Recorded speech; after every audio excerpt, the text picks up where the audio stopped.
Do do do do do do do.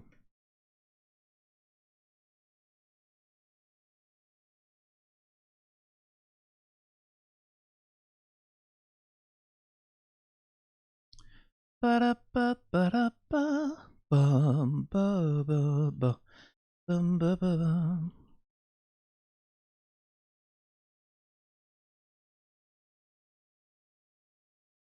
Dum ba dum.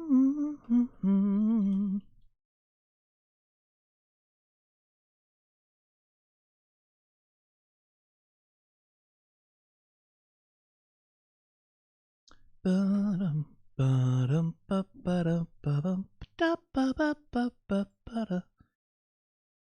Dee-bee-dee-bee-dee-bee-dee-bee-dee-bee. Bee-bee-dee-beep-beep-beep-bee. Dee-bee-dee-beep-beep-beep-beep-beep-beep. Ba-dum-bum-bum. Bee-bee-dee-beep-beep-beep-beep-beep. Bee-bee-dee-beep-beep-beep-beep. Beep-beep-beep-beep-beep-beep-beep-beep-doo. Ba-dum-bum. Da-da-ba-ba-da-ba-da-ba-da. Da-ba-ba-ba-da-ba. Ba-da-ba-da-ba-ba-da-ba-ba-ba-da. Ba-da-ba-ba-da-ba. Hi, how y'all doing? Hello. Good evening. How are you all doing? Hello. Welcome to the something. I don't know why I'm like this. Yeah, they start in about half an hour. Like the countdown on screen is for the stream is just gonna run. But I think we can hang out. We can hang out for like a half hour. Yeah. So as ever, Silk Song probably isn't a real game. I think we all hallucinated it. I think we all. It's like Berenstain Bears and Berenstein Bears. It's one of those like little Mandela effect hallucinations that we all had. Whereas like it's not actually a real game. No, actually there is a little bit of rumor making that Silk Song might show up, not at Summer Games Fest thing, but that it might show up at the Xbox showcase. Which is later, which is a different thing. I don't know that I 100% believe it, but it's not impossible, right? Like there's been some journalist rumor like when they're sort of chatting among themselves that like maybe because Xbox seem to have the publishing rights for like the first trailer for Silk Song, right? I don't know that I want to put my I don't know that I want to put my hopes in it, but we do know it's not going to be at this, right? It's not going to be at Jeffrey Kefri's keynote B-note for Summer Games Fest. If it shows up, it'll probably be at Xbox.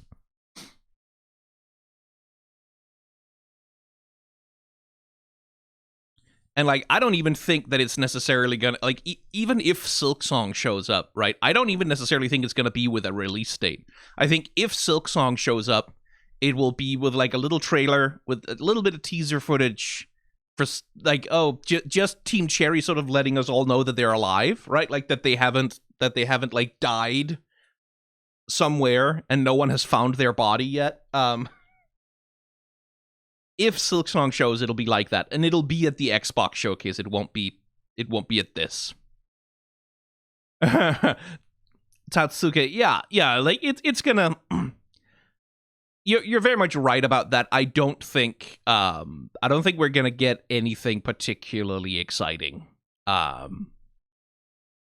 In terms of like even Jeff Keighley and like Keighley always does this. Keighley always does this fucking thing of like he will hype up his little events, his Game Awards, Summer Games. Like he'll hype up whatever the fuck he's doing in the press or on social media for like months before it actually starts, and then like a week before the actual thing kicks off for a few days, he'll go to the press and he'll be like, yeah, you know what, you probably shouldn't get too excited this year. You probably, like, it's going to be fun, it's going to be good, but, like, we're probably not going to show any, like, world shit or anything. Like, where he's sort of, all of a sudden, he does expectation management at the 11th hour. Which, like, from a PR perspective, I guess it works for him, but it's very silly. It's very, very silly. So, like, I'm not expecting anything mind-blowing at Summer Game Fest. I'm really not. But, you know, it's fun to hang out and make fun of the Dorito Pope. So, why not? What else have I got going on? It's not like I have a job or anything. When does it start? It should. Technically, they were supposed to start their live stream now, which they haven't done. It should kick off in about half an hour. Right, like that's I believe that's when the actual thing is it's gonna start. What about Monster Hunter Breath of the Wild? Yes, that's the other thing. I'm so, you have no idea how much I need Monster Hunter Wilds. You have no idea how much I need it. I need it so bad. I need Monster Hunter Wilds so bad. My god, it looks so fucking good. And I know, like, they've shown very limited trailer footage and very limited gameplay so far, but, like, it's the only, like, after World and after Rise, the only thing I have wanted is, okay, Monster Hunter games, but they're actually open world. Monster Hunter games, but they're actually, like, they're not, you don't go to, like, one specific area that's, like, this small, contained... Yes, Nicky boy, fucking give us the wilds. You get to go to, like, a big interconnected area where you can, like, hunt around. Like, that, I want that. I want to be able to chase a monster from the jungle biome into the snow biome or whatever. I want to ride those fucking dinosaurs. I want to fucking... Did you see they have weapon swapping? That, like, from your mount, you can swap from one weapon to another weapon, so you can have like, at least 2 weapons with you. Hunting, which, like, yes! Fuck you, yes! Oh, I want to be able to swap weapons out in the field, rather than having to go all the way back. Oh, need it. I need it! God, I need it. I saw people memeing about bringing 2 great swords. Yeah, it's like, or, yeah, two, fuck, yeah. Did you see the fat baby Puke in the last trailer? Yes. Very cute, very powerful. God, I'm just here for Monster Hunter, honestly. I don't have any expectations of anything else, to be quite honest.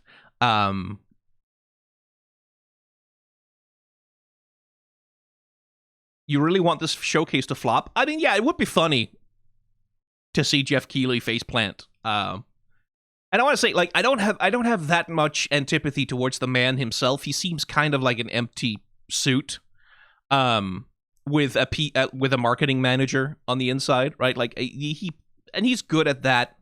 What he's shit at is like being non-corporate, right?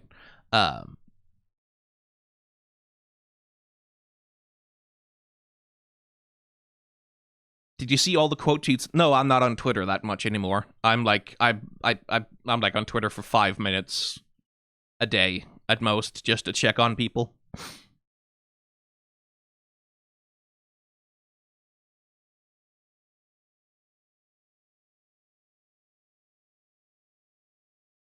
How am I? My cats are good. Today they threw a bunch of candles on the floor, so now there's candle wax shards all over the floor that we need to clean up. But yeah, the other day, oh hey, there they go. How are the audio levels? Is it too loud? The other day, I was getting a water bottle out of the fridge, and I fat-fingered it and I dropped it. And it shattered all over the floor, right? Like, what? God fucking damn it. So, like, wet glass all over my fucking kitchen floor. That sucked. And then my cats, of course, hear the noise and they come running. And what does one of them do except that she sort of sniffs one of the shards of glass, and she picks it up with her mouth and runs away with it.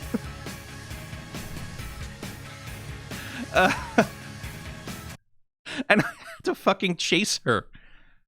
What's with this buffering? Hang on. How the fuck are you buffering? Okay, well, it doesn't matter right now. Because, like, and I don't know what it is about my one cat. She does this, like, there was a thumbtack on the floor. Why the fuck are they like this? So is that on Summer Games Fest's end, or is that my internet connection being bad? I don't know. There was a thumbtack that I dropped on the floor. And also, like, this, like, and I, like, well, actually, it's a bunch of thumbtacks, and I picked up almost all of them. And then, like, an hour later, I find my cat, like, sitting, like, poking it with her paw, the sharp end, and, like, leaning down and trying to chew on the sharp end of the fucking thumbtack. I don't know what it is about her. She just likes to chew on sharp things. It's like, why? Why are you like this?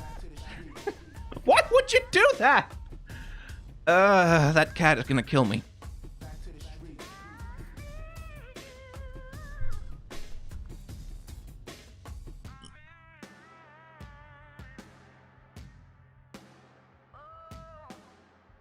Yeah, she yearns for danger. I don't know what it is about her. She's just like that. Every time there's a sharp thing that she's not supposed to have in her mouth, she wants to have it in her mouth.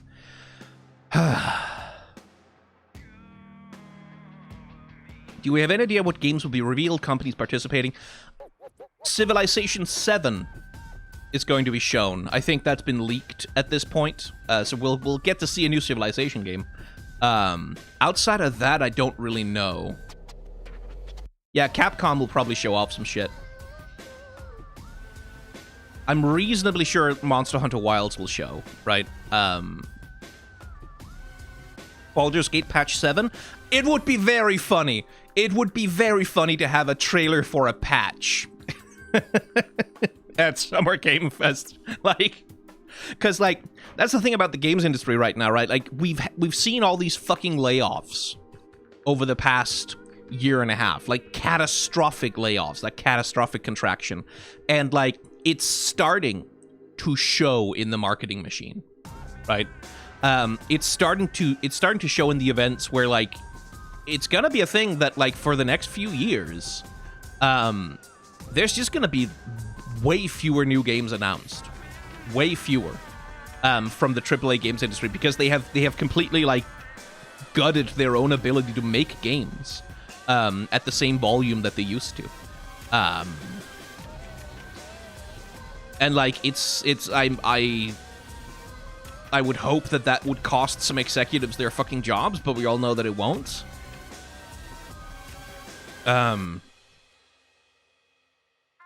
It's ugly. Do you have any plans to resume streaming the Final Fantasy you started? Yes, eventually, Nibelung. Right now, I want to finish up an episode of Elden Ring that I'm nearly done with. I just need to get my ducks in a row to sort of... I need to write the last bits of the script. Then I want to react to Hell of a Boss Season 2 over on the Reaction channel. I'll record those and put them up. And then I want to work out, like, a stream schedule, which I think I can do now. You're still doing Elden Ring? Yeah, slowly, but, you know, yeah. I am hoping we get more footage of 2XKO. Oh, shit, actually, yeah, that might happen. Because Riot did just drop a bunch of soundtrack pieces for 2XKO, which is, like, that's the sort of thing that they'll sometimes do, like, to coordinate with something else happening somewhere. It's not impossible we'll see a little bit of 2XKO, because they also need to start marketing that game to a wider audience at this point. I like the fucking cash register noise in the music here. That's a little on the nose. Who chose that for the soundtrack?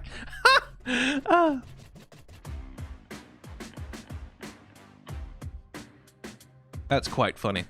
Which boss is it? It's the Misbegotten Leonine in Castle Morn. It gets its own episode because I had a big chunk of footage that needed to be cut up. The ADHD video made me ask for an appointment. Yeah. I got a lot of comments from people on the reaction video to Jaden Animation's ADHD video that, like, they sort of went, shit, that maybe I should talk to my doctor, which, like, yeah, maybe you should. Maybe you ought to, because it's good to get some help for it, whether that's medication or therapy. It's gonna be all of the peninsula in one episode, more or less, yeah.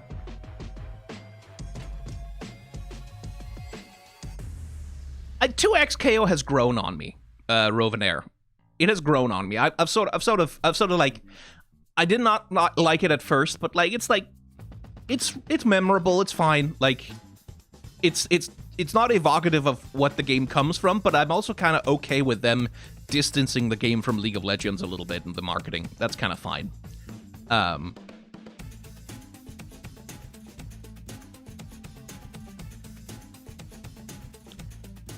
I hate to be that person, but what do you think the chances are of Silksong? Again, like I said, Silksong is not going to be at this, right? Like this fucking live stream thing. Silksong is not going to show up here. But there are rumors that it might show up at Xbox. That, like, not necessarily with a release date or anything, but, like, there are rumors that it might show up at Xbox, who seem to have the publishing right for the first major trailer for it. Maybe, right? So... yeah, Silksong isn't real. Yeah.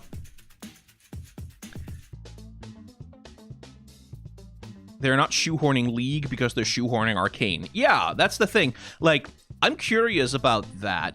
Like, exactly what Riot's publishing strategy is going to be. Because, like, I have complained at length about the whole make Arcane the center of the canon thing. I think it's stupid. I don't think they should do it. I think it's destructive. But that's also going to inform their publishing strategy, surely, right? Like, I would have to imagine that they're going to try and do some kind of tie-in with 2XKO when Arcane drops, right? Like, where it's like, they'll show off some skins for Echo and Jinx in the game or whatever.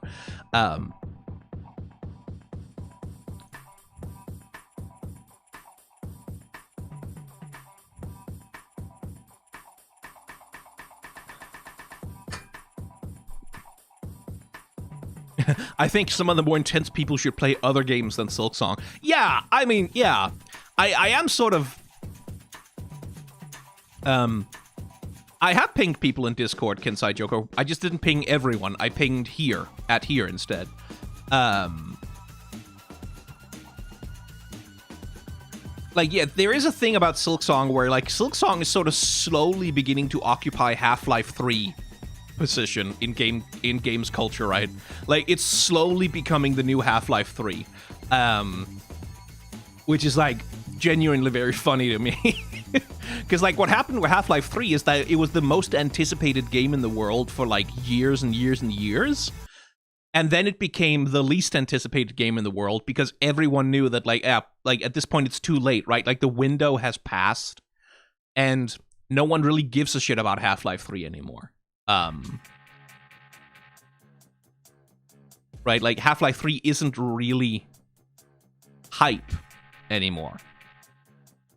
Because the window for when people cared about that story has passed. Was Half-Life 3 ever announced? No. No, it wasn't. That's the thing.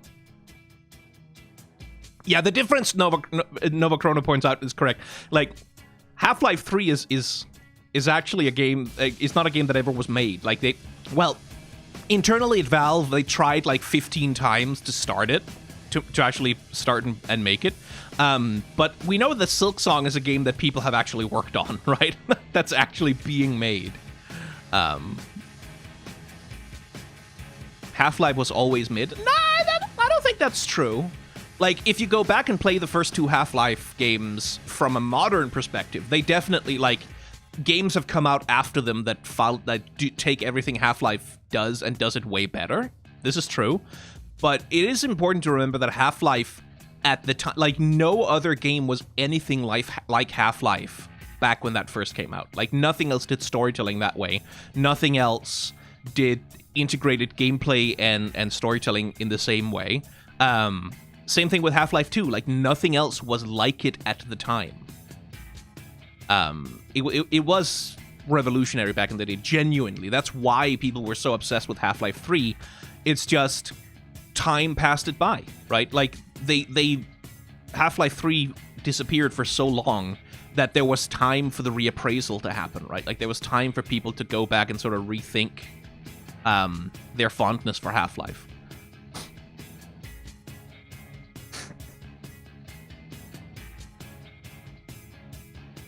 The Seinfeld paradox, when the originator of a new thing seems dated because everything that followed it copied it to exhausting. Yeah, exactly. Like, Half-Life nowadays feels very tired to play because everything else tried to become Half-Life immediately after it came out, right?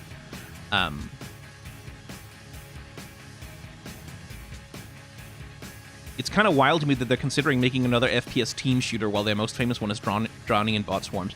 Yeah, Team Fortress 2, what they've done to Team Fortress 2 is a crime. Like, it's fucking vandalism, the way that Valve have just, like, let that game go down the shitter. It's vandalism. Like, that game is, again, like, incredibly important and significant, and Valve just does not give a shit, right? Like, if they don't want to maintain the game, that's fine. They don't have to. Like, it's like, no one can force them. But then, like, at least fucking make it open source then. Like, they should at least release the source code publicly. They should at least, like fucking allow the community to take stewardship over it. What's my thoughts on the new Arcane Tiny teaser? If you check my reaction channel, you might find out. Just set aside, like, an hour. I have spoken extensively about it.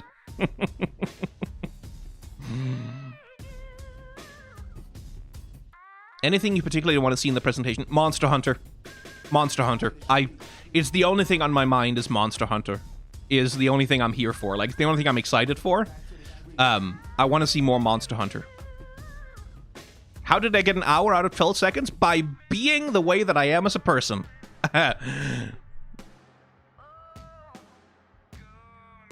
A moment of silence for all the lesbians on Twitter who had to find out this way that Vi is a cop. Yeah, I saw a little bit of that. I saw a little bit of that discourse from people like very upset that it turns out that Vi ends up being an enforcer, which is like, yeah, no, that's the tragedy, girls. Like, I'm sorry, ladies.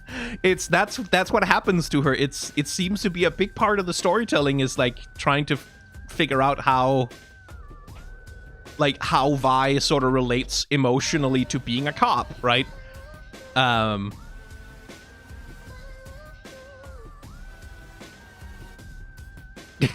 Yeah, no, Vi becomes a fucking cop. She doesn't seem happy about it, I will say. Like, in the 12-second teaser, the way that her body language, the way that her character design is presented, it's clear that she's extremely unhappy and uncomfortable with it. But it's like, yeah, no, that's what the story is, and Arcane Season 2 is going to be a lot about, I think, dealing, like, how Vi deals with justifying or occupying that role.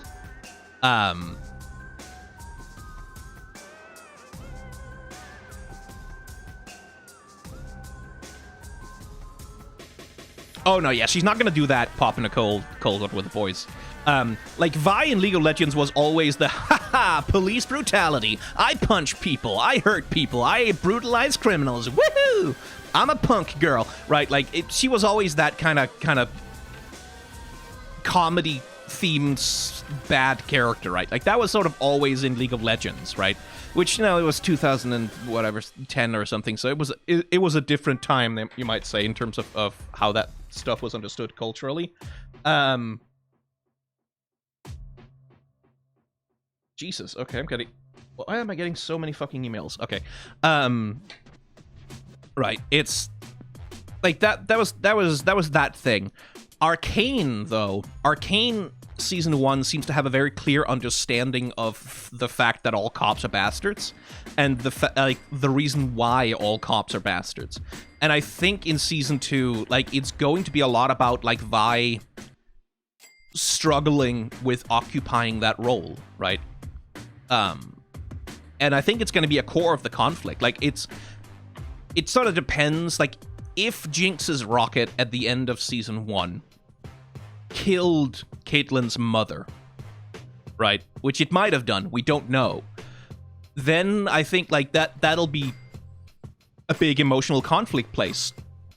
That Vi is going to have no choice except to join the Enforcers to avoid being, executed for being Jinx's sister or something like that. But also that Caitlyn is going to want revenge on Jinx, right? And Vi is going to want to protect her sister. And so, like, she's making all these deep moral compromises, sort of trying to protect her family as best she can. And it's going to go wrong, right? Because that's what Arcane is really about, fundamentally, is everything going wrong for everyone all the time. Nothing ever goes right in Arcane. Everything goes wrong, right? So I think Arcane Season 2 is going to deal with that. Like, it's going to deal with the fucked upness of Vi being a cop of all things, right? And then it got worse. Yeah. Like, it's gonna get worse. And that's about the Warwick teaser, right? Like, if Warwick shows up, like, if transformed Vander is running around doing shit, oh boy, like, it's gonna get... Arcane is gonna break my heart. It's gonna shatter me right in half. Like, there is no way that all the storylines they've set up can resolve in any way that isn't just tragic and miserable and sad. But, like, brackets good, right? Brackets good storytelling.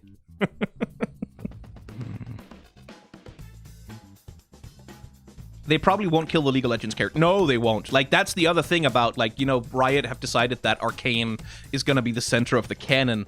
One of the things that's stupid about that is that it means they can't kill a champion, ever, right? It means that Victor can't die in Season 2 from, like, pushing the science too far. It means none of them can heroically sacrifice themselves for each other. They can't be killed.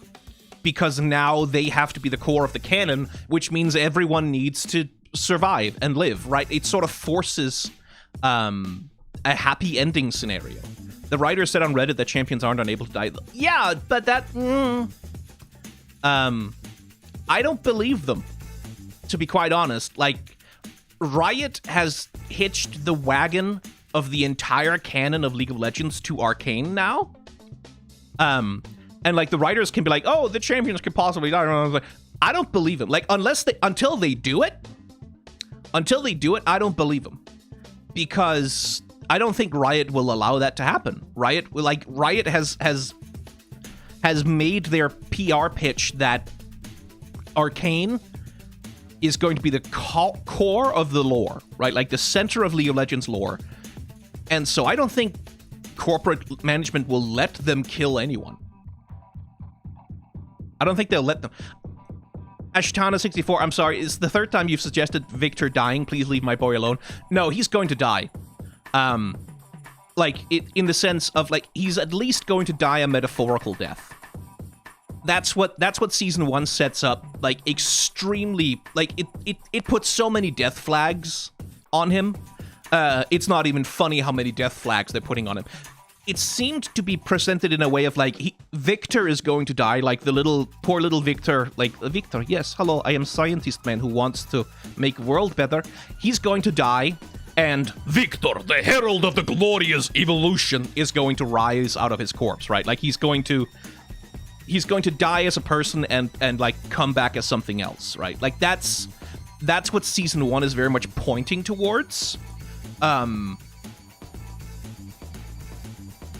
That's what it's very much pointing towards, and Season 2 is when I expect that will happen, right? Like, is like when Victor, the frail, very human, scientist boy is going to die, and the herald of the glorious evolution will rise, right? I don't know that they'll do him exactly like he is in League of Legends, but yeah. Like, that's what they've been teasing, right? Is that Victor is going to die, whether thematically or literally. But again, like, he can't actually die in the sense of being permanently dead as a character, because all of League of Legends canon rests on Arcane now. So...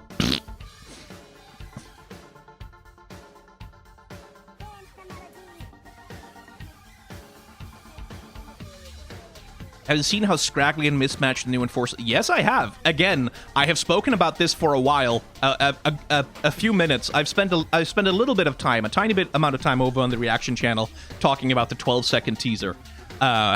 Just a bit, not too much. Like it's just about around an hour, no more than that. God, Anaran, yes, Twitch. God, I wish.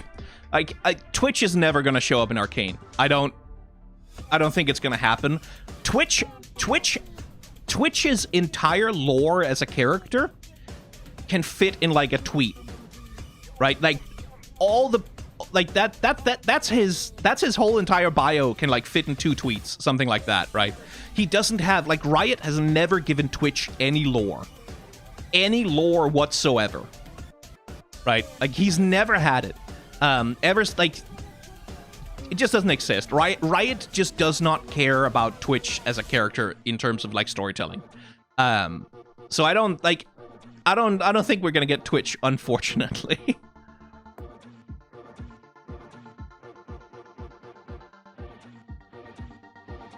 What if Arcane Season 2 is just a veiled Twitch lore rework?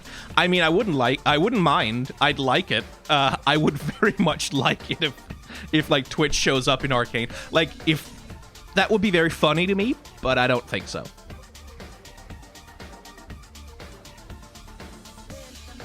Like, same with Zac, right? Like, Zac is a very old Piltover and Zon character, but he's not gonna show either. Because, like, how the fuck are they gonna get a slime monster into Arcane, right? I'm curious how they're going to handle Camille, because she's the biggest outlier as far as Arcane deleting from canon. Yeah, like, Camille is... A lot of her character is going to disappear with Arcane becoming the center of the canon.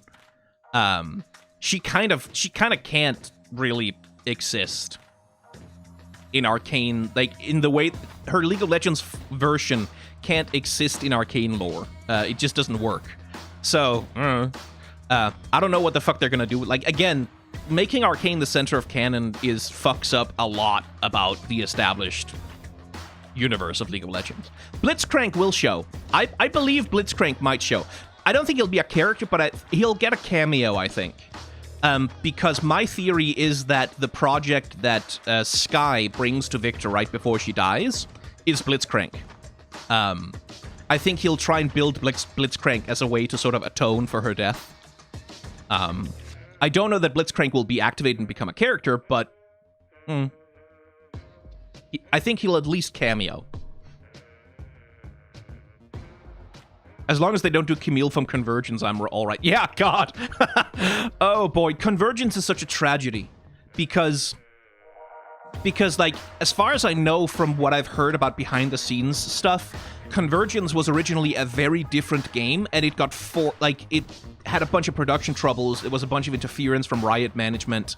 Like, there was a whole bunch of shit that happened behind the scenes that sort of forced them to rework half of a game. They have sort of had a half-finished game. They had to rework it into something very different at the last minute. Well, not at the last minute, but, like, eventually.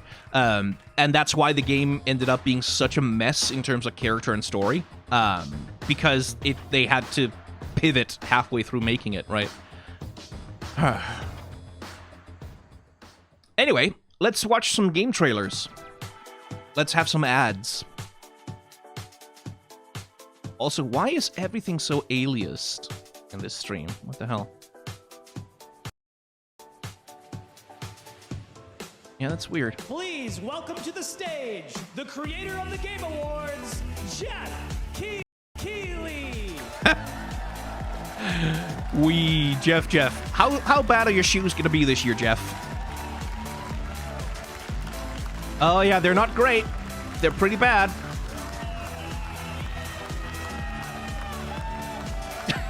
What a tepid audience reaction. Like, hello, yay, clap, clap. Game Fest 2024. You ready to see some video games? We are so thrilled to be here with you, and this is a showcase of what's next for games live from the YouTube Theater here in LA. Now, if you're watching this show, first of all, welcome. I know everyone around the world is joining us for this special moment.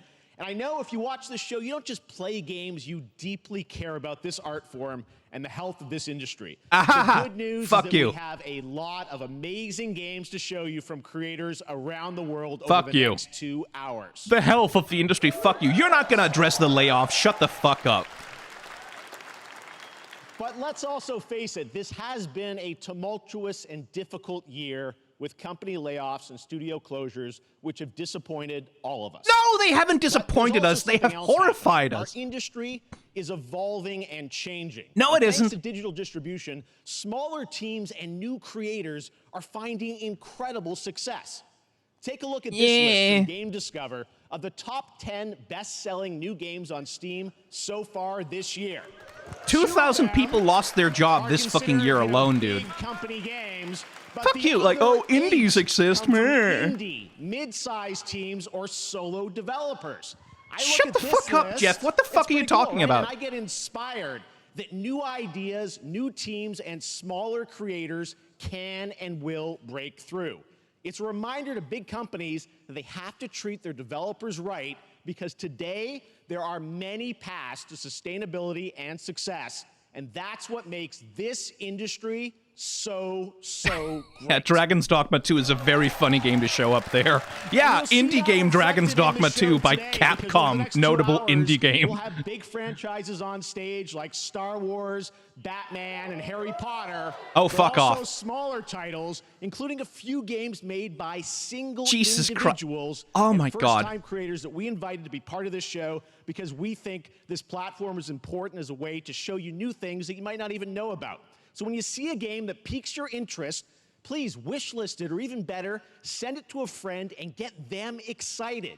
That's how we together can grow the gaming community. And we are going to do that today over the next 2 hours, as we have a lot of games to show you, plus Day of the Devs directly after with even more indie titles. So should we get to the games? Yeah.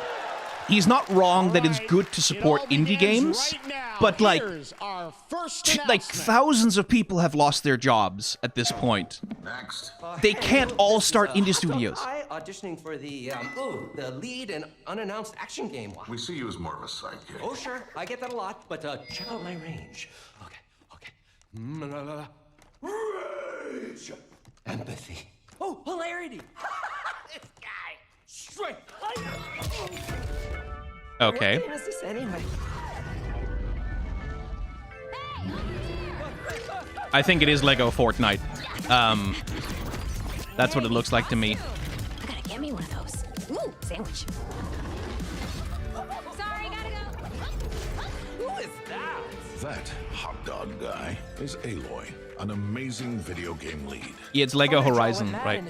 Through the valley. Don't worry, I'll bring it down.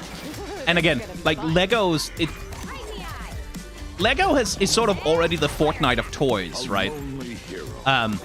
In the sense that like it's this series of IPs that all get integrated into like Lego universes. And so Lego Universe seems to be like a way to sort of try and do the Fortnite thing. Wow, what is this place? Like exploiting hundreds of IPs and shit. The shiny things. Woo, money! And making a home.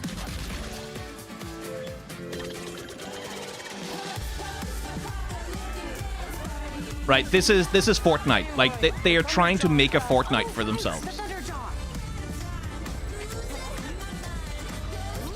that's a big one. Here we go.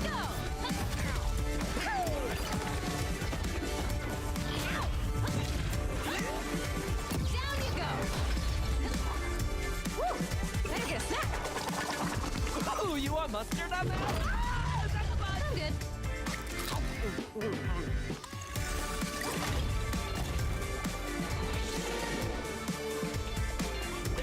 Ah well. I mean, Lego games have a long history, so it's fine.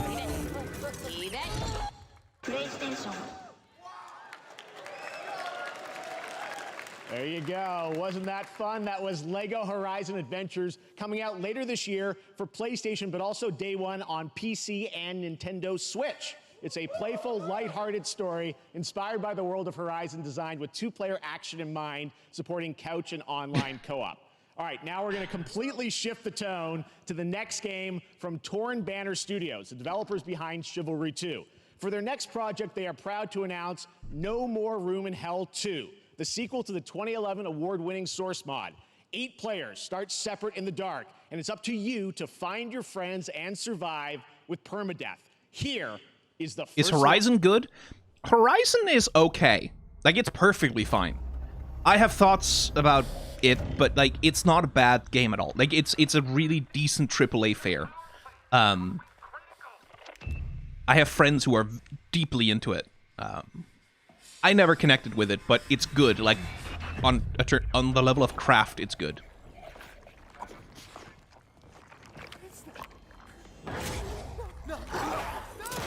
Oh, good, more zombies. I don't know about you, but I never get tired of zombies, ever. Like, it doesn't ever get old. And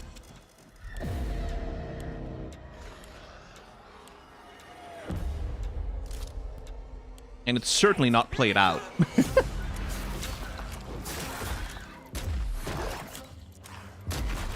This is like Left 4 Dead without the personality.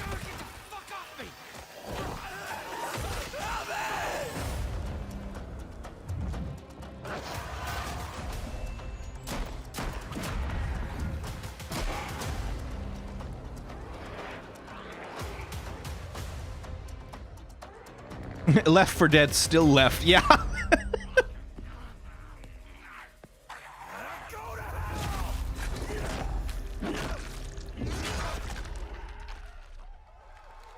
Wee zombie game. Coming this Halloween. Looks really, really intense. All right. No, to it introduce doesn't, our Jeff. next game, please join me in welcoming someone who I've known for over a decade. She's been a huge fan of some of our reveals, like Street Fighter 6 a few years ago, and of course, Final Fantasy 7. Some of our reveals. She's a fan of the games, Jeff. Well, this year, she's joining us on stage. We're thrilled to have her with us. Please welcome Curious Joy. She's been a huge fan of some of our reveals. What the fuck kind of thing is that? No one's a fan of your game trailer reveals, Thank you, Jeff.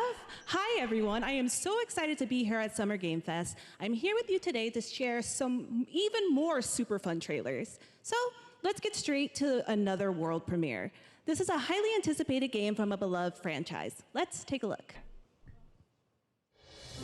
I don't mind Jeff having a co-presenter, but why is he like... soaring through the sky like our favorite heroes? Oh god, fuck off. Go to hell. We've all wondered. Go to hell. Shut up. You don't get to play audio. Fuck you. This fucking franchise. God. It is so sad, because, like, Harry Potter used to be important to me, right? Like, it used to be, like, formative storytelling from my childhood, but then J.K. Rowling just had to become a fucking TERF, and then she became a Holocaust denier and a Nazi. Piece of shit asshole.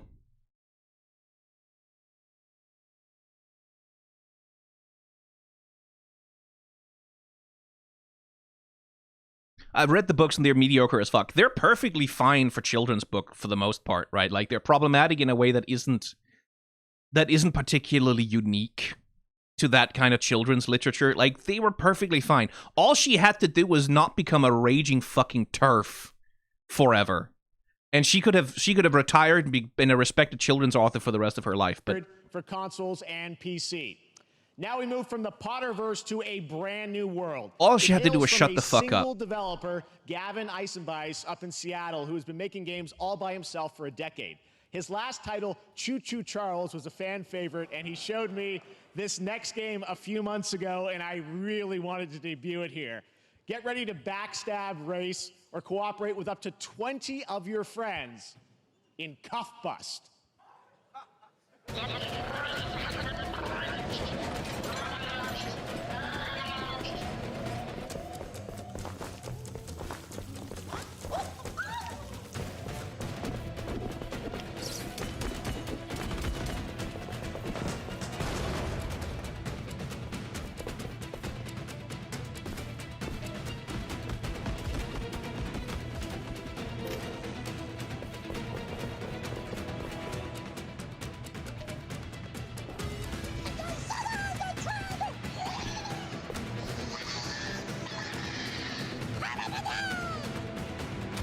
this is a streamer game. This is extremely a streamer game.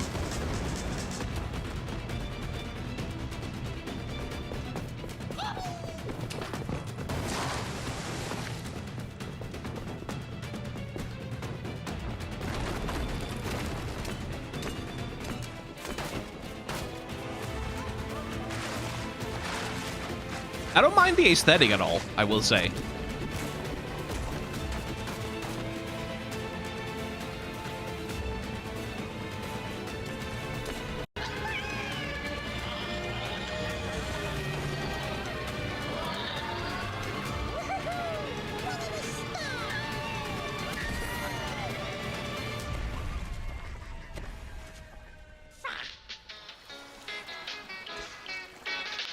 Hey, 420 weed, haha. Weed is funny.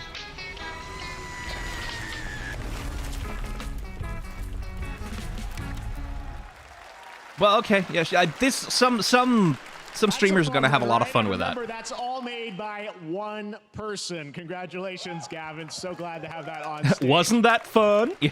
All right, next one of this year's most anticipated games is Star Wars Outlaws, coming out on August 30th. Is it particularly anticipated? They haven't shown any of it. Open-world Star Wars game where you live the life of a scoundrel. On Monday at 12 p.m. Pacific, you'll get to see a full gameplay showcase during Ubisoft's Forward event, streaming as part of the continuing Summer Game Fest events. But right now, we've got an exclusive new glimpse at the game, just a small taste of what's to come. Like, it's not anticipated. They showed, like, a cutscene trailer, like, a year ago.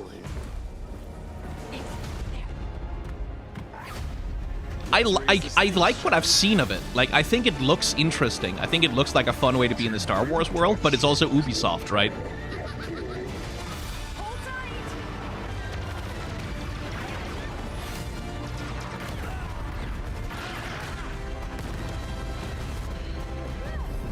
We should get moving.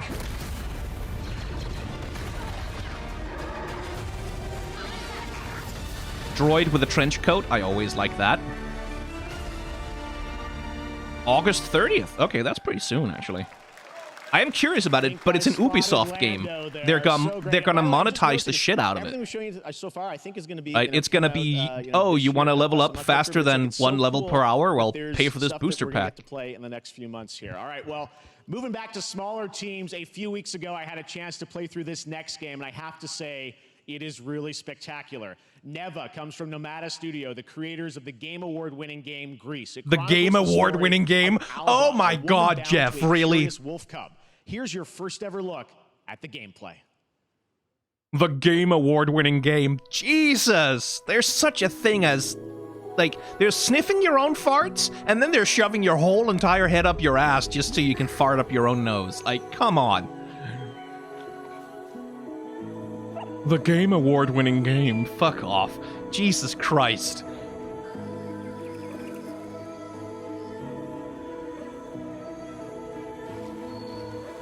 Anyway, it looks good. Like, dog! No, don't dog fall down. Okay, good. If the dog gets hurt, I'm killing everyone. It looks very pretty. It really does. It's just... Fucking hell, Jeff Keighley is just so bad at setting the stage for this shit.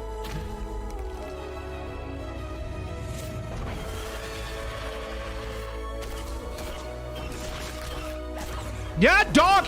Save the dog.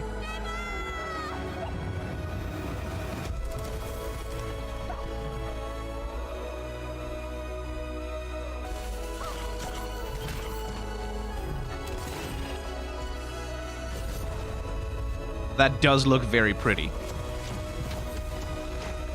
Oh, the dog transforms over the course of the game, becomes bigger. Oh, that kind of rules.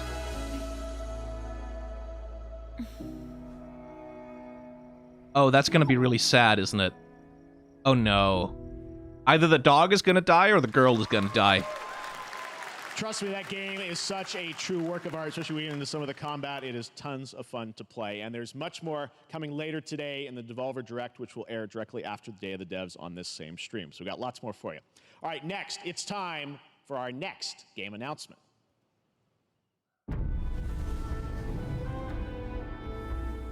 Study the past if you would define the future. That's Civilization. All are architects of fate, working in these walls of time. That is Civilization 7. Let us all for death prepare, or on the last great journey fare. Let me not then die. ingloriously and without a struggle, some great thing Huh. that shall be told. That's not me among skipping men the stream, by the way. That's hereafter. the stream itself Each skipping. of us shall endure this world's life until the end.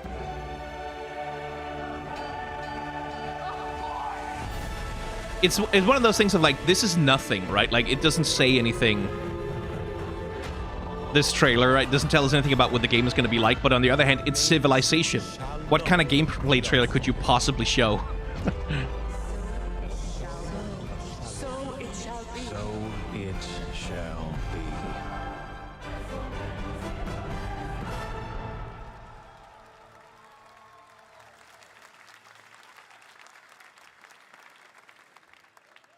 Hello, everyone at Summer Game Fest.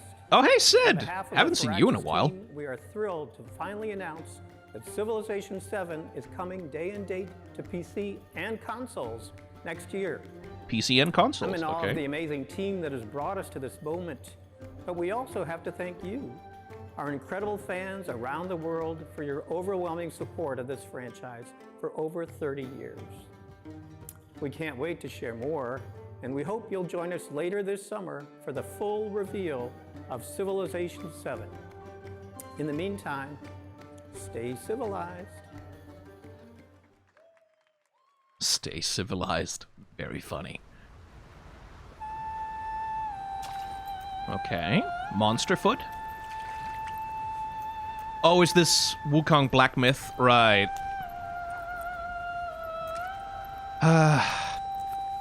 I'm sad about that game, because it...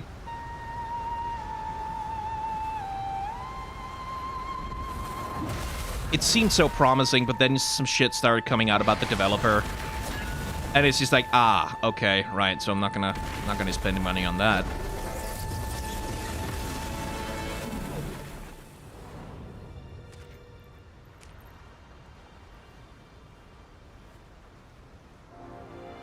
Yeah, it's some ugly anti-feminists. I think also some transphobic shit.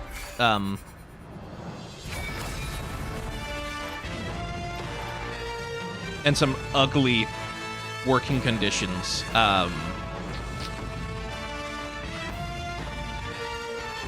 So, I don't know, maybe I'll pirate it.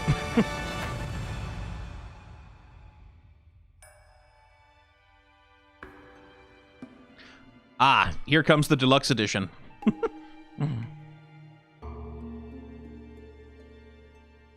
I also remember hearing about something about them jumping on the AI train. Yeah, that wouldn't surprise me.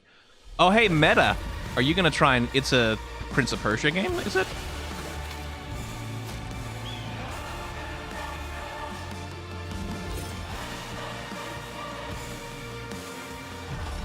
Oh no, I've heard about this.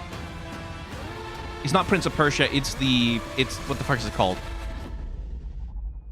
Yeah, Asgard's Wrath 2. Apparently it's a really, really, really fucking good VR game. Like, genuinely a very good VR game. Humans were fated to build the monoliths, reaching heaven and returning with a gift. Stardust. But mankind was given more than it wished for. Ooh, biblically accurate. But chaos. Okay, some nice monster design. Oh, that's a boring character design. And yet hope still glimmers, even in the depths of the unknown, like mayflies. You see that lady from the back with like this immaculately sculpted ass thing. The smallest creature. Great value Lara Croft over here. But I guess it's like customized player created characters. We stand together. The fucking plane wings. Some really nice monster design, some really boring character design. Was that fucking Garfield? Okay, it's just a Game Pass teaser, trailer, ad, whatever.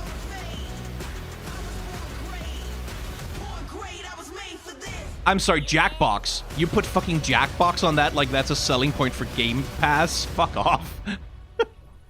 Oh, Samsung Gaming Hub, whatever. Have any of you faced Tyranids before? Ooh. Only these past 2 days.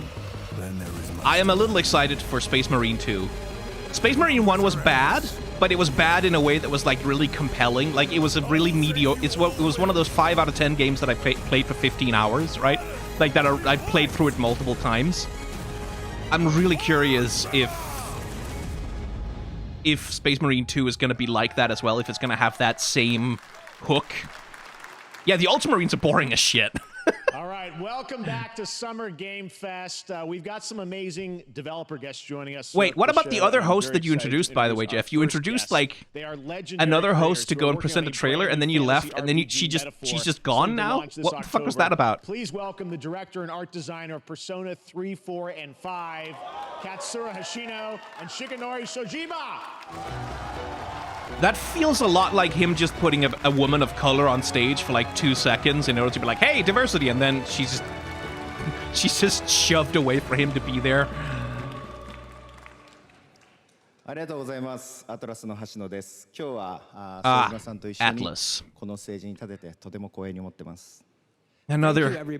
Another publisher I have complicated feelings about. Hashino, and I am the director of Metaphor. It is a pleasure to be here with Mr. Soejima. このゲームはね、アーキタイプという他のゲームでいうところのジョブですね。その姿に主人公たちが変身して明日の未来のために戦うというとても熱い RPG です。This game is an RPG in which the party members transform into their jobs, which we call archetypes. These archetypes allow you to fight against your enemies. Yeah, basically, it seems to be a fantasy RPG, but with all of the Persona visual style, which is odd. Because, like, Persona 5's visual style was perfect for that game. I don't know that it really fits this fantasy thing that they're doing. 経験を積ませると一部のアーキタイプは進化することもできます。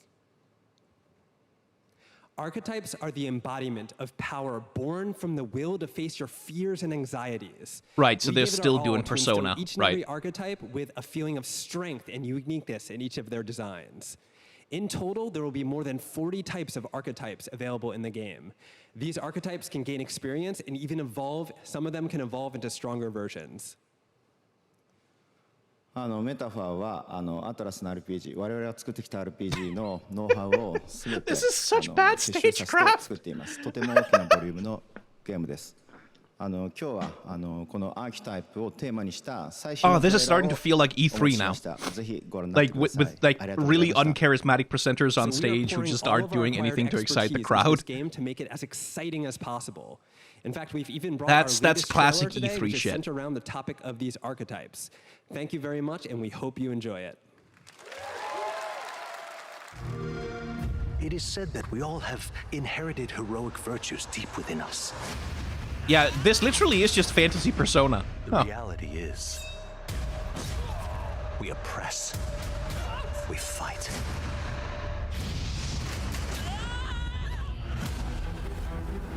A great evil flows through this land.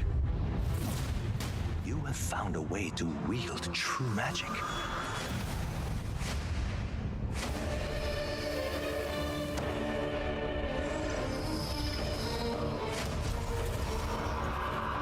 As ever with, like... It also looks like Fire Emblem. I mean, that's sort of inevitable. Remind people that the same powers lie dormant within them. On guard! The character design does you fuck. Must acquire more archetypes and bring them together. No holding back! Now you've acquired a most interesting power. An archetype whose existence was only theoretical. You wield power now.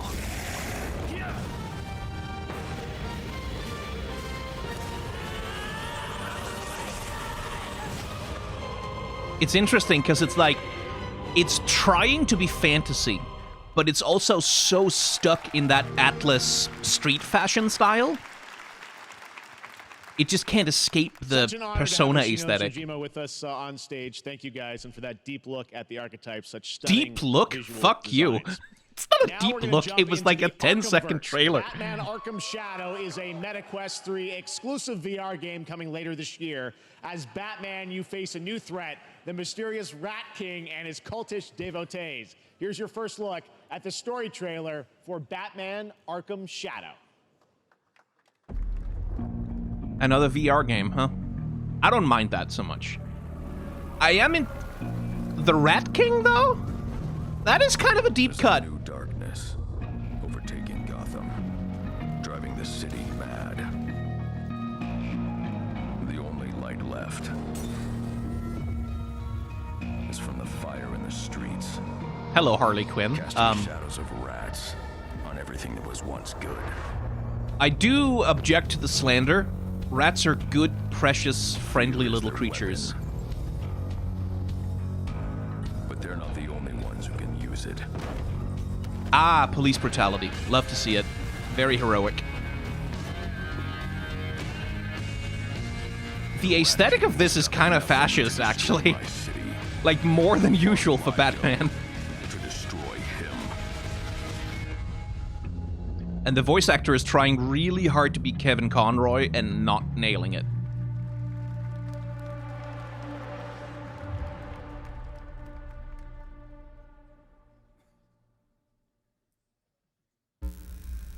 When the bat falls, the rats rise. Oh, there she is! She still lives. I am looking forward to heading back to the Arkhamverse. Now, it is time to update fans on a legendary fighting game franchise. And that includes me. Because I have been a fan of this series ever since one of its first iteration and have been playing each one ever since. So, let's check it out. So, what do we got here? Is it, Oh, okay. Street Fighter. But that's Terry Bogard, right?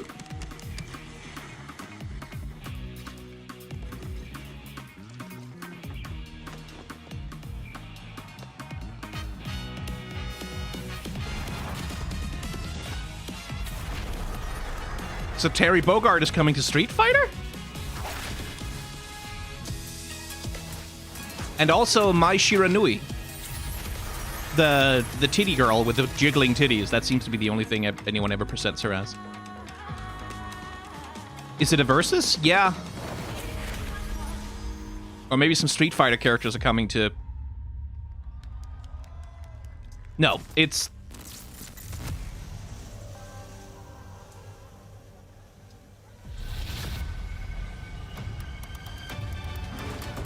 Hey, M. Bison is back. Okay. Oh, okay. Hello, stream. I don't know why the stream is skipping like that.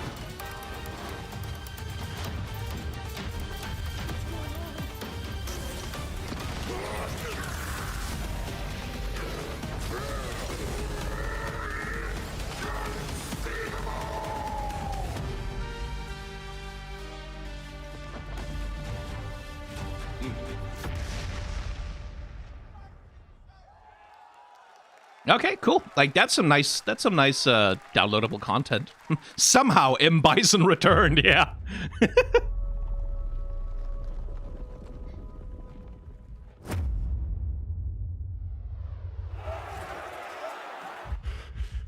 Oh, that's an interesting visual style.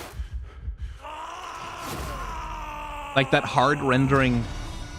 Tears of metal. Avast ye! Okay. Oh, this looks kind of Dynasty Warriors-esque.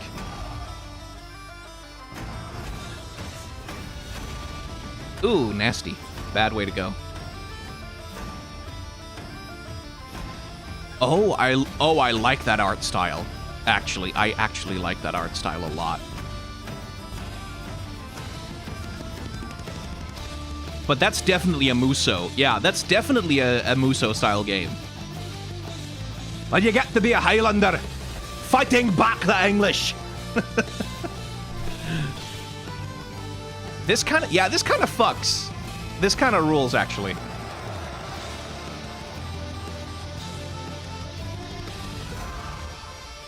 Visually, in terms of visual style, I am into this. Roguelike co-op hack and slash. Huh. I'm gonna wishlist that right now.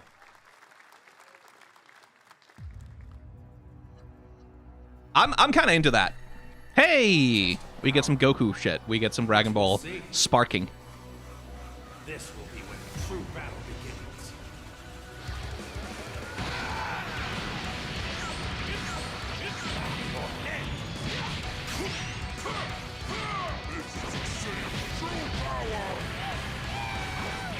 I do wish that Dragon Ball, like, fighting games wouldn't be the default for Dragon Ball games.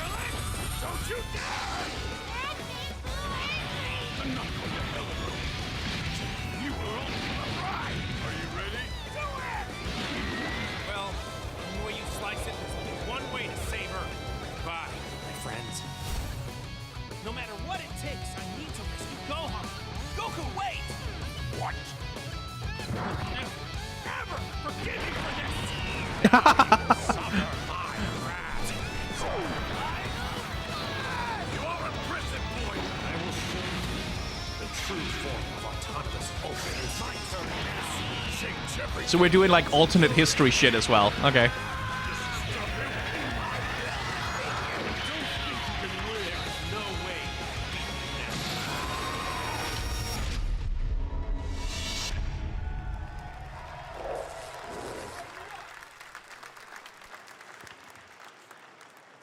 There you go, Internet. We got your Oh, release she's date gone for again. Sparking Zero, October 11th.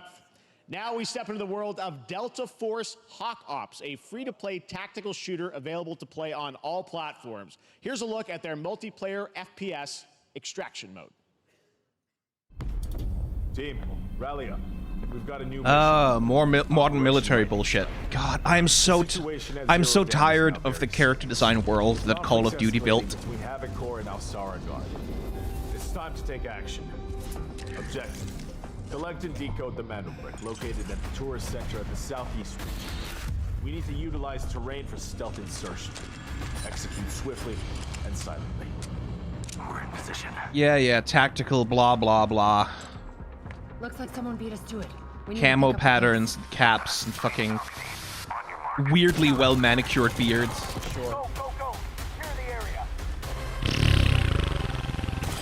I'm sorry, I just like I have friends who are like into sort of modern military aesthetics. I get it. I just, after 20 years of Call of Duty dominating all forms of aesthetic in this space, I am so bored. Like, no one ever does anything interesting with the visual style of this shit. Call of Duty Infinite Warfare, like, set in the future time of the future world of the sci-fi shit, even that game didn't do anything. It's just the same fucking recycled soldier aesthetic over and over and over and over again with the helmets and the goggles and the fucking... Over and over again. It's just the same... But a reimagining of the original game operator is also bullshit. fully licensed to recreate moments from the award-winning Ridley Scott movie. Here is your world premiere first look at that gameplay. Yeah, Titanfall did something good. Titanfall did something interesting. Oh, I don't like this already. Was that American soldiers walking through? Okay, cool, great. Oh, because it's Black Hawk Down. I missed that.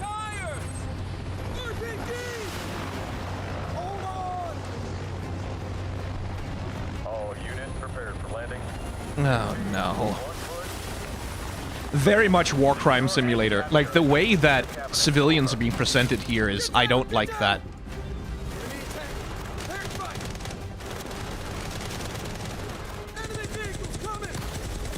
Oh, this is ugly. And I don't mean aesthetically. This is really ugly. Somalia doesn't look like that! It didn't look like that in 1993 either! Oh, fuck you. Jesus Christ. And now, I have an update for you on Fatal Fury: City of the Wolves. For real this time.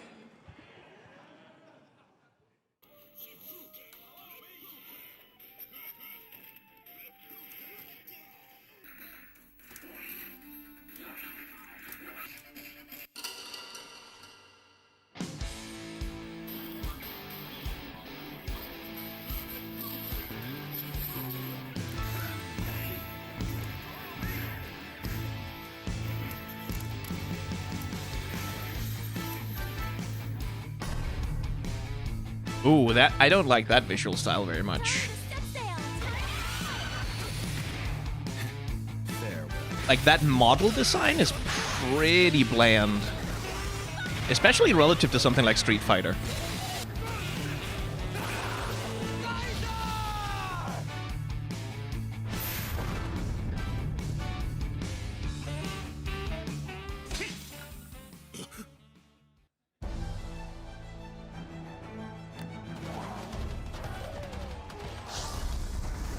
Is this the Dolby ad? I guess it is.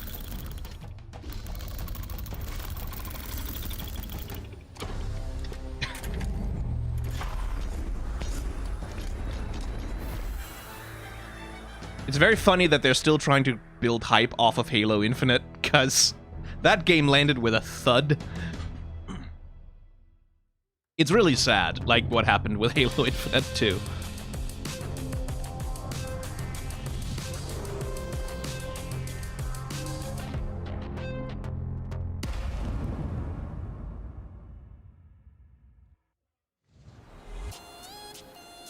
NC Soft, huh?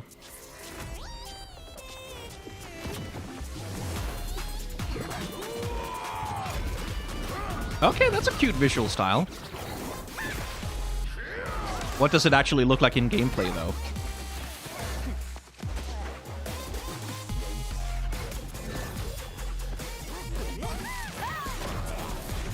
That has like a classic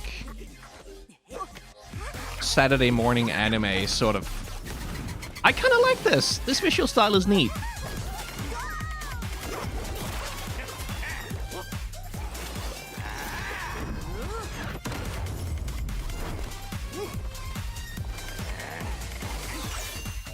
This is really cute. No idea what kind of game it is. Some kind of fighting game it looks like, but... Is it like a platform fighter?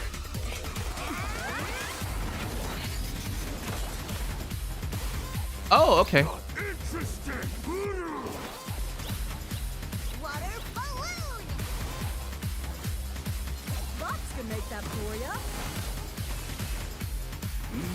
Oh, it's that MOBA thing.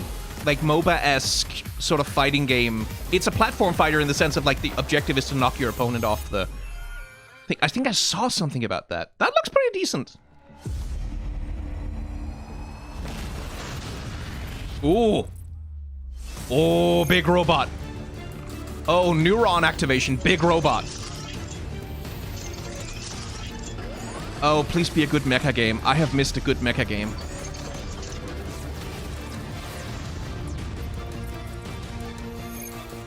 Is it Gundam? I don't know that enough about Gundam to recognize them on sight.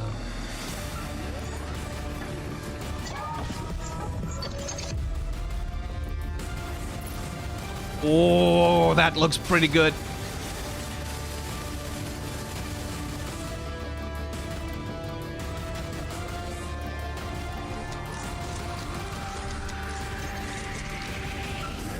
I want more gameplay footage, please.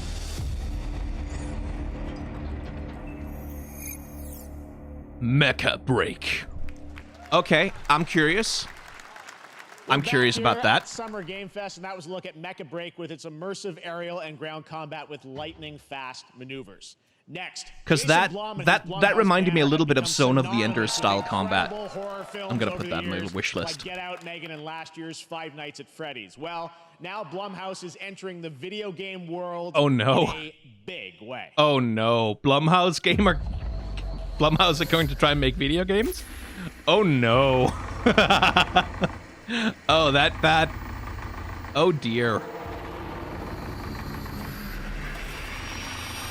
I have to imagine they just becoming a publisher. I don't think they're actually forming a development studio, but okay. Dark times await us. Vengeance will take shape.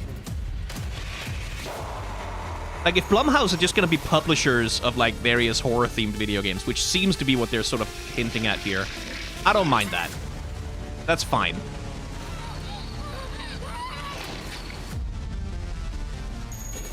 I cannot sleep.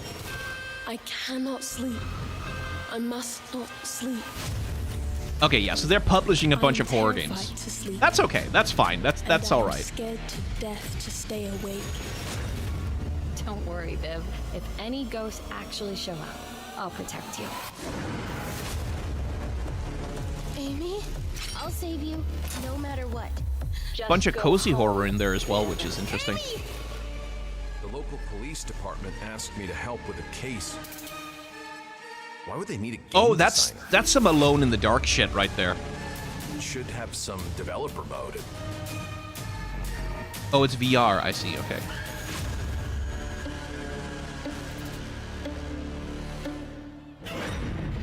Wait, Sam Barlow and Cronenberg? Hang on, what? Dark times await us.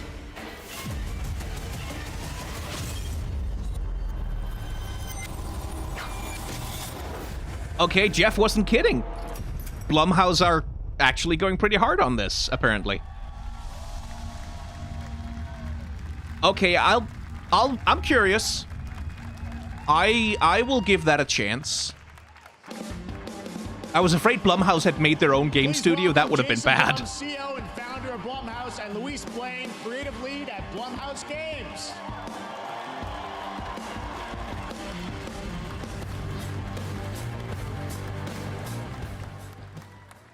Hey guys, so we got ourselves a full slate there. That's incredible. So Jason, tell us a bit about why did you want to get into games like this? What are we doing? Well, we've been very, very busy. I'm very happy to be here. Thank you for having us. Thank you guys all. Great to hear the fans. So presumably Blumhouse have identified that like horror video games are huge business, and they want to be able to do video game adaptations of them. Right? On the sequel of Five Nights at Freddy's, it's coming. Which, yeah, there he sort of immediately gives a game away, right? They saw that Five Nights at Freddy's made some good money for them, and they want to get in on being able to like own and control those IPs. That makes sense. Like that makes sense from a business perspective for Blumhouse that like publish a bunch of video games, whichever one gets really big, we'll make a movie about that. That makes sense. See here, we're going to do independent games. We're going to look for creators and give them a platform and encourage these creators to be weird and subversive and find the most effed up, scariest things they can and put them into really cool games. Well, they look great. It's a really diverse, cool slate. Luis, tell us a bit about, we saw a bunch of games there. What can you tell us about kind of the overall lineup of games? Well, as you just saw from our slate, our horror games are a lot like Blumhouse movies. They come in many different flavors of fear, which means there's a horror game for everyone. Did you ever watch the FNAF movie? No, I don't care about FNAF. Nostalgic 90s experiences with a bit of a twist, intense first-person shooters, or maybe, Jeff, you just want some bonus murder in your otherwise very cozy farming sim. I think she's right. Like that, horror fans, we know that that cozy horror farming sim, I think that could do really big numbers. Because there's a lot of people who are into that exact shit. We've got psychological nightmares, we have supernatural scares, we have cosmic horror. And our team has worked really hard to work with global, creative, talented partners. And that means for us that we really want to,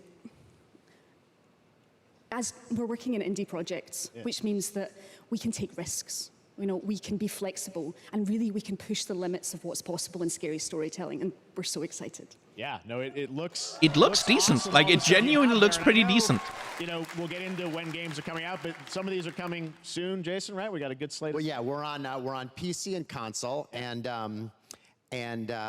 yeah, we wanted to start with not just one, but we wanted to start with a few games. So, so you want to tell us about those? Yeah. So, Fear the Spotlight is our first release coming later this year, and it really hits our mission statement. It's an amazing 90s horror experience.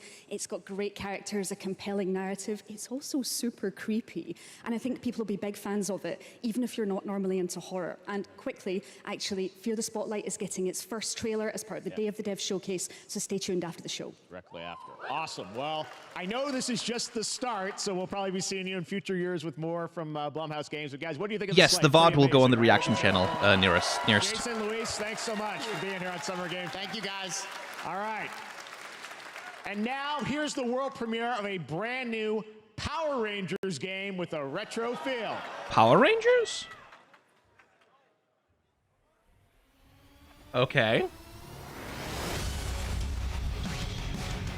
Oh, yes.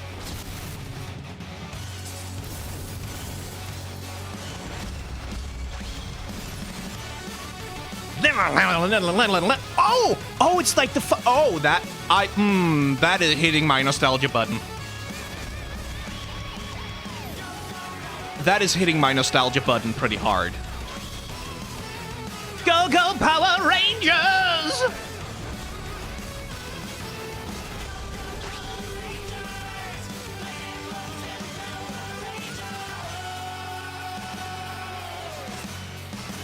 I'm really kind of into that. Oh, that fucks. That actually fucks.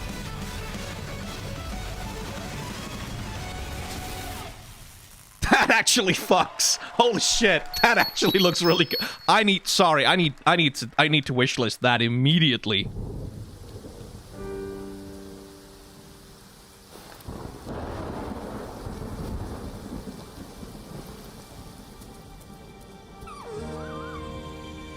That actually fucks.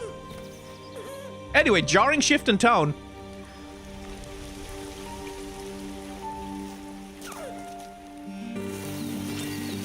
Oh, this is another one of those games of like either the child or the deer is gonna die.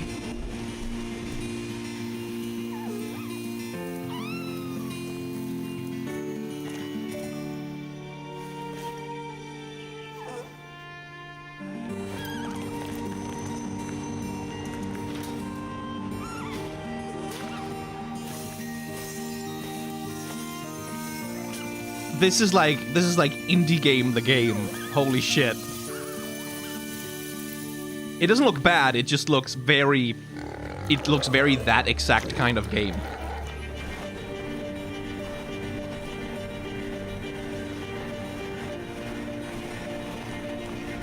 The deer grows up. Oh god.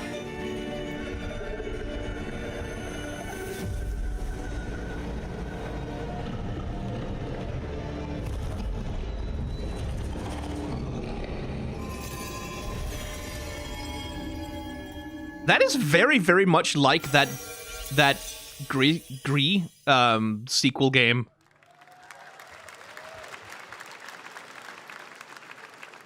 What a beautiful game, Deer and Boy, which comes from first-time developer Jason Houdet in Paris, who started that project alone in 2020 during the pandemic, and now has a team of 8 helping him realize his vision with. That's a title. Like very honest title. Show giving first-time developers a chance to show you what they're working on. All right, next, after a long wait, Kingdom Come Deliverance 2 is arriving later this year. This is a first-person open-world action RPG from Warhorse Studios. Here is a brand new look. Open world action RPG. The best laid plans of men don't always come to fruition. Okay. Man proposes, but God disposes. And then boots you right in the balls. These two young We have Witcher 3 at home, huh? One's a smart-ass smith, and the other's a blue-blooded fledgling. You behave like a spoiled brat. How The devs of this game aren't the best people. Well, yeah. Gentlemen, praise be to our Lord Jesus Christ. Our Father, there are many sinners in this world. But in the end, we all face your judgment for what we should have done, but lacked the courage to do. There's something really uncanny about those faces. I'm never gonna run from that fucker again. Kiss our asses! God, is this retribution for my sins? There's something really uncanny about those faces. Like, I think they're doing some kind of facial capture thing for the performance, and it just kind of doesn't match the aesthetic of the rest of it. Come on! They are medieval but rocking 2020 hairstyles. That's the other thing in terms of the character design, is like, the main characters look like they're actors on the CW. Like, they look like they're fucking in a CW series, and sort of pursuing a secondary career as, like, underwear models. Keiichiro Toyama-san. Back in 2021, we announced his new game, Slitterhead, at the Game Awards, and now we're giving you a look at the gameplay from his independent, Tokyo-based studio. The whitest game to ever white. Yeah. It's the guy who said black people didn't exist in Europe. Yeah, the nationalism bullshit, yeah. I think I heard something about that, which is just stupid. Like, the fucking... You think the Silk Road only goes one way? You think the Vikings were able to sail to Constantinople, but nobody was able to sail back the other way? It's dumb. It's ahistorical bullshit. From very stupid white supremacist-brained people.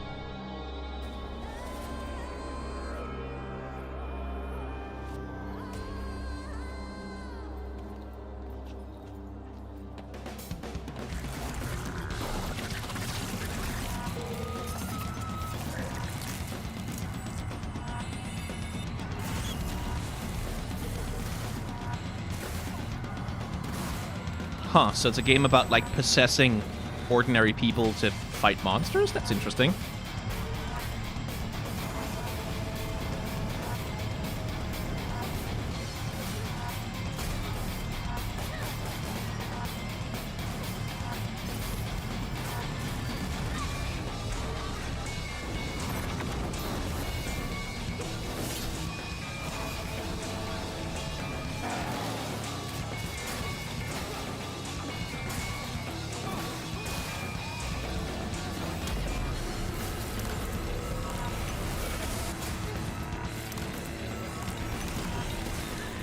Huh. That looks interesting. I like the monster design pretty well.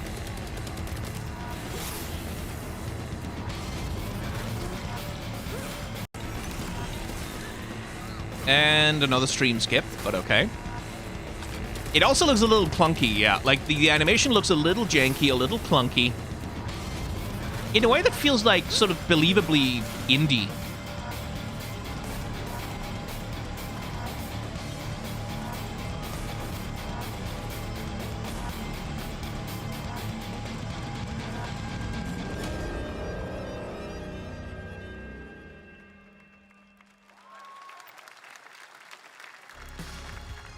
Oh, that looks... Is that James Pond?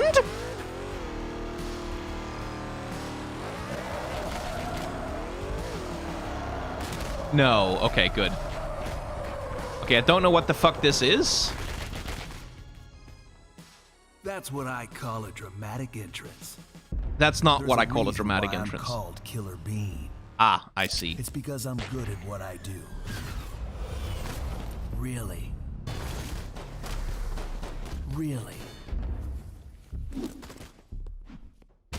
I have no idea what the fuck this is.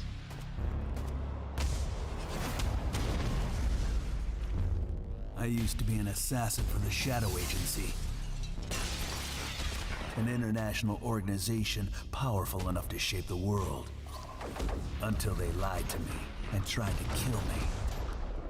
Now, I'm gonna destroy them. You're the gosh darn idiot who wants to take down the Shadow Agency. Mr. Krabs? Well, it is sure nice to meet you. Before you die. Killer Bean is a movie on YouTube that got really popular. Oh, okay. I guess.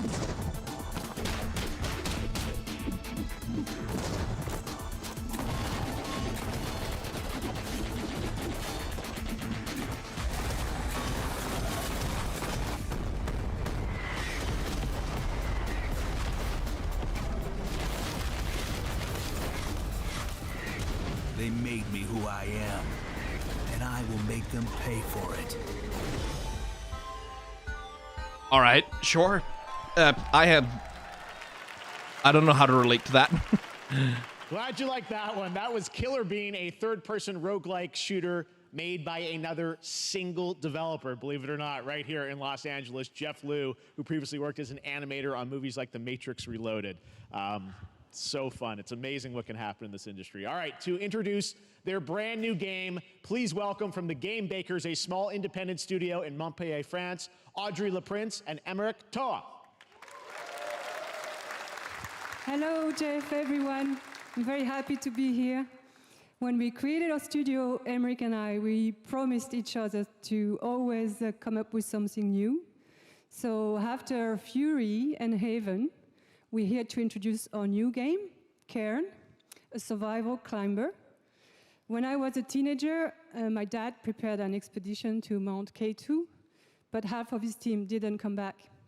And I've always wondered, why do alpinists risk their lives in such extreme conditions? This is something we wanted to explore in Cairn. Cairn is a game about what it takes to go beyond Yeah, your limits. these two people are about the Frenchest people I've ever seen in my life. Reach a summit never reached before. And the climbing gameplay is the challenge. It's very intense and realistic. It's a face-off between you and the mountain. And what you're going to see in Respect the for trailer us French. is not from cutscenes. No. It's the I am too actual Germanic to climbing respect the gameplay. French. You can see more later today during Day of the Devs, but now let's have a look.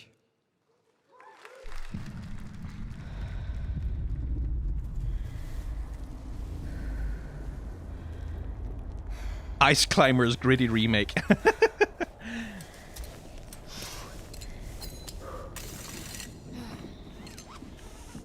There's been a couple of games about very specific climbing action. You can see that it's like you're controlling each individual limb, right? Like it's a little bit of that quap shit, but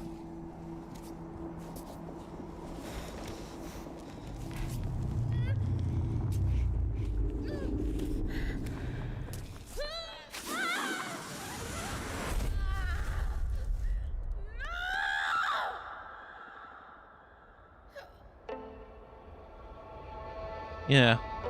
Like, the gameplay animation looks a bit awkward. But it seems like it's a game that's, like, really fixated on the mechanical action of climbing. Like, the stress and the tension of it. And the rest of the aesthetic is beautiful.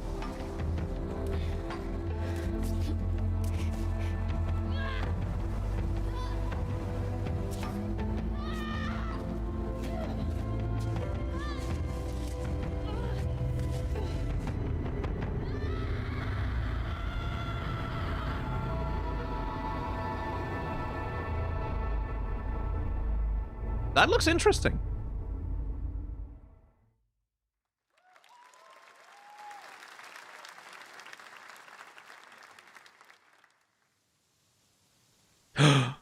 Really? I'm not meant to be here. I'm a fighter. I'm meant to be in the arena, in combat. But instead, I'm out here in the middle of the woods, running a tea shop. So, what does running a tea shop involve? Well, there's a lot of gardening. Okay, so it's like a cozy and farming. I've had to get used to the pretty unique tea machine they've got here. None of these tasks are all that hard, they just take patience. And I'm not really the patient type. But I'm surviving. Of course, I have to actually serve the tea to our customers. And once that's done, I'll usually check in with Boro, the guy who owns the shop, to see if my help is needed anywhere. And when all the chores are done, sometimes I'll just sit on a bench and do absolutely nothing. It's not fighting, but it's peaceful.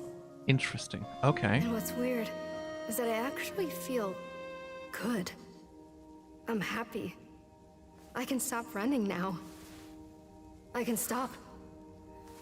I can stop. No, you can't. I can stop running. This is good for me. I need to enjoy this. I feel good. I'm happy. I'm happy. I'm happy.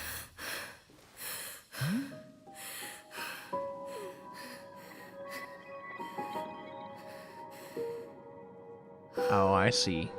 Oh, we're playing with the cozy game now, are we? That was Wonderstop, the announcement of the next game from Davey Redden, the creator of the Stanley Parable. I sense there's a twist coming, as you would expect from him, and Ivy Road. Cannot wait to play that. All right, now here's a look at the I'm story curious trailer about for that Unknown Nine because it's Awakening, really a narrative leaning into the action-adventure cozy game game that tells the aesthetic. story of Haruna, It's a clearly young gonna woman fuck born with the it. ability to venture into the fold, a dimension that overlaps our own. Turn your thoughts inward and focus on your shade. Do you feel it? I do. Your progress is impressive lately, Haruna. These are incredible. They called themselves the Sahin. 9 among them were chosen and shielded from death. The Unknown Nine. Does this have anything to do with why Vincent is here? Humanity has lived for eons at the mercy of the Nine. It's time we took control of our own destiny. Okay. I'm kind of interested in that. Why are you so interested in Vincent, anyhow? He killed someone I loved. Remember stepping. Find your target and bridge the gap. You don't belong here. You're wrong. This is exactly where I'm meant to be.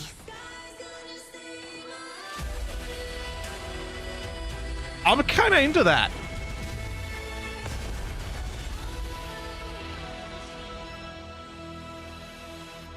I'm kind of into that. Strange place. Vincent found something down there.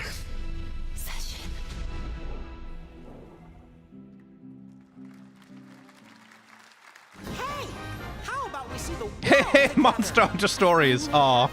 I guess it's coming to PC Something that I want to protect. I'll steal your heart. or whatever it is. Adventure starts.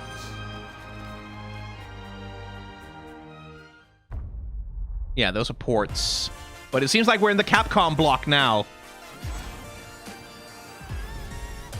And they're pushing Monster Hunter hard. Okay, good.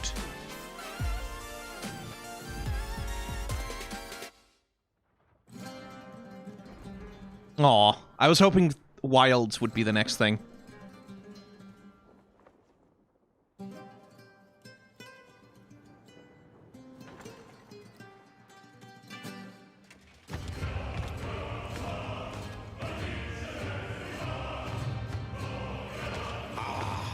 Delusion taken form walks into my great hall.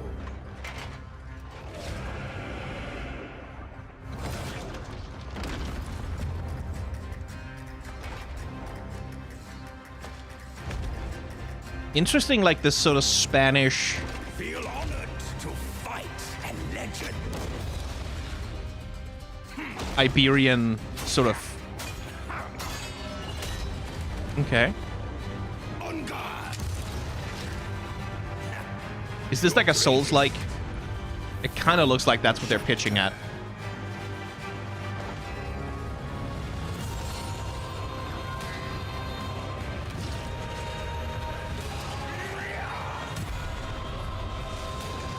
I'm not gonna get excited until I see some gameplay, but the visual style kind of slaps. Like, it's very caricatured. It's very stylized.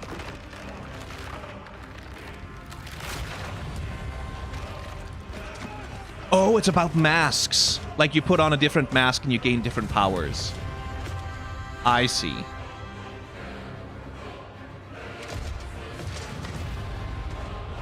Oh, that's interesting.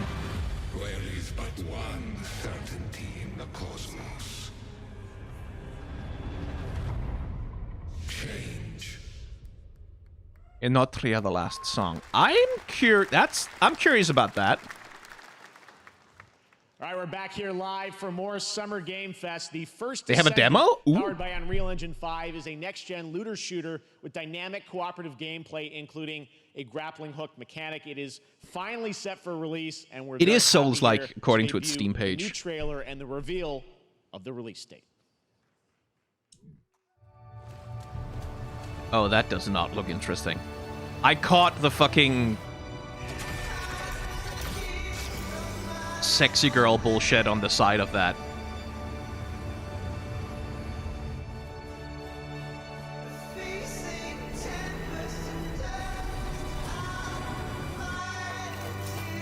Yeah, okay. Oh my god. The sterile land. Yeah, that's a good description of what this game looks like. This looks so sterile.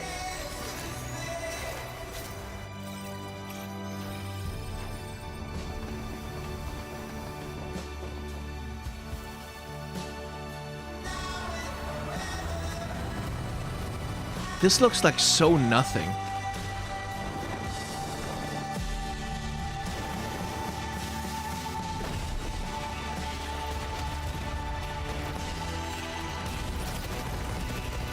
Yay, assault rifles. I love assault rifles. They're so fun. I love it when a character in a really high concept fantasy setting has like an assault rifle. Like they're a soldier from the modern day. I love that. That always makes me excited for the sci-fi. The infinite possibilities of the science fiction future. Is when they have assault rifles. That's how you know it's strange and different.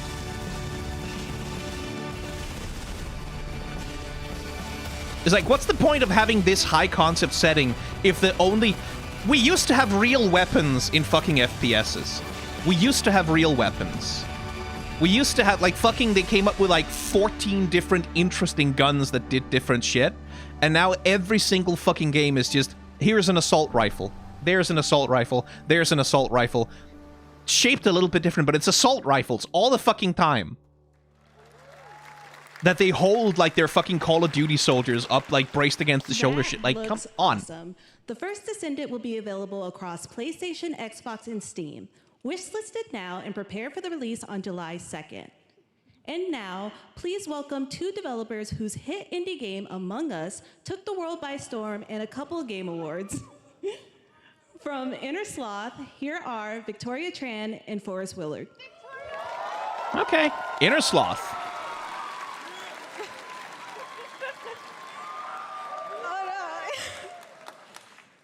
What's up, gamers? They are getting a bigger cheer than Jeff. Can you believe they just let us be on this stage? Like, no chaperones. Like, I know. Can we announce something totally fake? Do you like, think they'll let us do that? Among Us 2? Among Us 3? 4?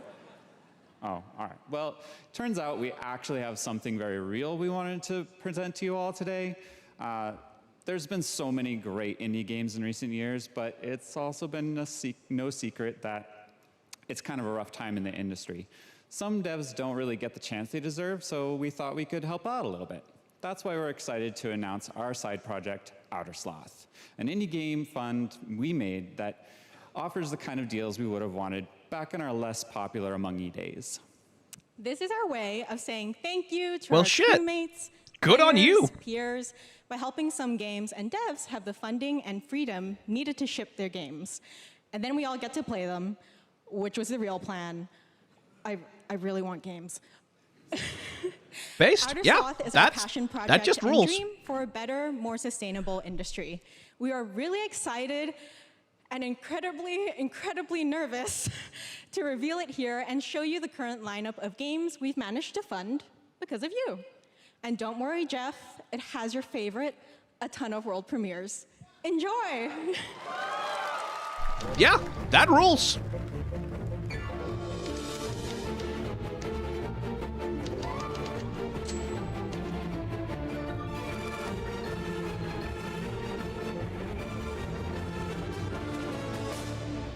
Hi, I'm Ian from Shapeshot, and you may already be playing our first game, Mars First Logistics. We're Trinket Studios, creators of Battle Chef Brigade, and this is our card battler RPG, Battle Suit Aces. We are Studio NE%, and we're making the Marsfield Archives, a game about building and exploring connections. Hi, we're Midnight Munches. We just released a demo for one-button bosses, our boss rush game with a single button to press and a ton of bosses to beat. Hey, I'm Husband, game director at Huscross, and this is Rogue Eclipse, our epic spaceflight action roguelike, where you'll have to customize and master your starfighter, take on merciless armadas, and vanquish a fleet of colossal super destroyers. Ah, that kind of rules. And we I do like have that. one more game that's very early in development. Hi, I'm Eka, creative director of Outer Loop Games, makers of Thirsty Suitors and Falcon Age. In our new game, explore the world in an upgradable mech and cook up tasty dishes for local communities. Fight off corpos, discover new dosa recipes, and reunite with your strange loved ones for one last meal. Project this Dosa rules. is a game about life, death, love, and food for the soul. That rules. That is just very happy. That just makes me very happy. That's good. Thanks, Victoria and Forrest. Those all look fantastic, and I cannot wait to play them. But all of those amazing indie games aren't the only thing coming out of Inner Sloth. Did you know that there's going to be an Among Us TV show? This what? Sounds like you did. Yes, there's going to be an Among Us TV show. Check out this sneak peek. It needs to be animated. Please be animated.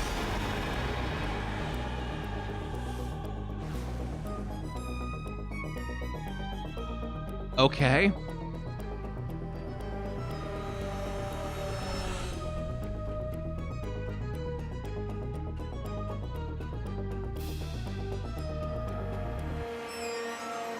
I'm kind of into the visual style of this.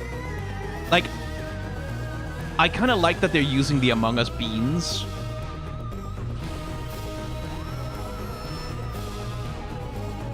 This is pretty cute.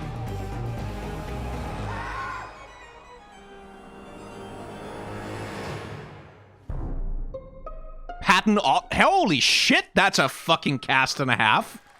Wayne Knight? Phil, Jesus. Up next, was we that? have Did I see Sonic Elijah Shadow Wood on that? Generations. A definitive greatest hit collection of 3D and 2D levels from Sonic and Shadow's history.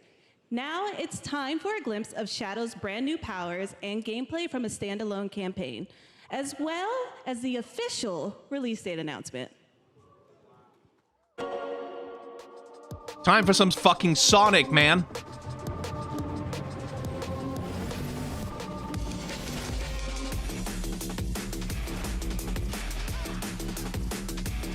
I would like that to be good, please.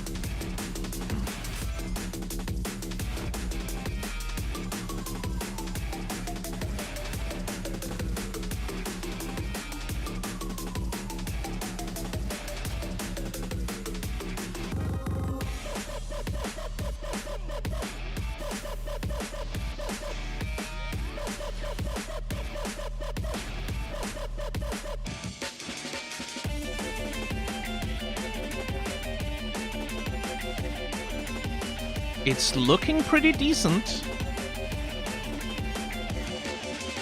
Oh, that's the Sonic 2006 shit right there.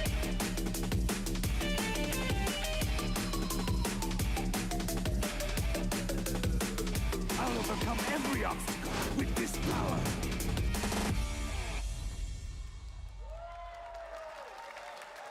Okay.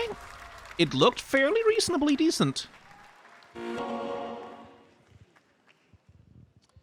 The Year of Shadow, right? A movie coming in December too. Exciting stuff. All right. You sound so The fucking upcoming bored, online Jeff. Survival game Dune Awakening from Funcom. There is one small decision that unleashed a chain of events which set the stage for the story the player will experience. Let's find out for the first time what that is. The only peace I find is a future that never happened. Okay. One where I... Oh, that's a Paul boring-ass Atreides, character design. was never born. I created the future. Until it created me. Well, no, Paul isn't a boring character is the thing. Well, Path that might have been. What if my mother but this is like a really had boring aborted rendition of the and given aesthetics of birth Dune. to a girl? Everything would change. Dr. Yue exposed before his betrayal. A world where my father lives. House Atreides surviving the Battle of Arrakeen. Sardaukar deployed to protect the spice melange. That's just a really boring version of A war Dune's of assassins aesthetic spreading across ideas. the planet. Fremen exterminated.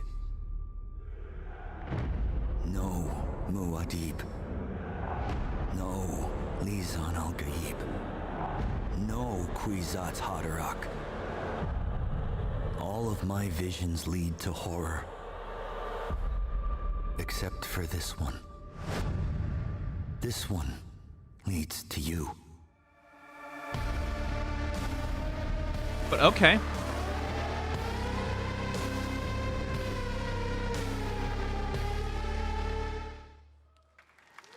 If it wasn't a survival MMO, I might be interested. Gamescom O&L in August. Now it is time to see the announcement of another new game from a brand new development studio.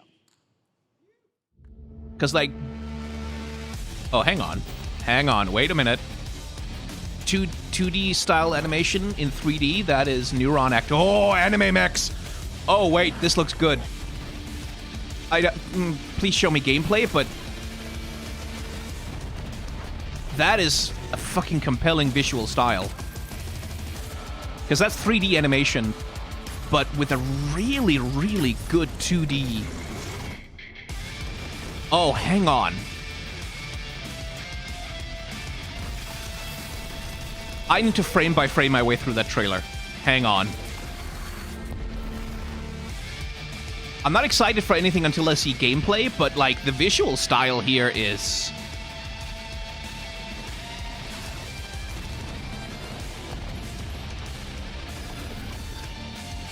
That is an astonishingly pretty trailer. Battle Aces. Okay, is that on Steam? More about Battle Aces and show you the gameplay. Here's David Kim from Uncapped Games. Thanks, Jeff. So Battle Aces is the RTS game for everyone.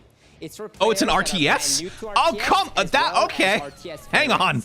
We really want to bring That's not what that looked like. RTS to everybody, kind of like how games such as That is not what that looks like at all. So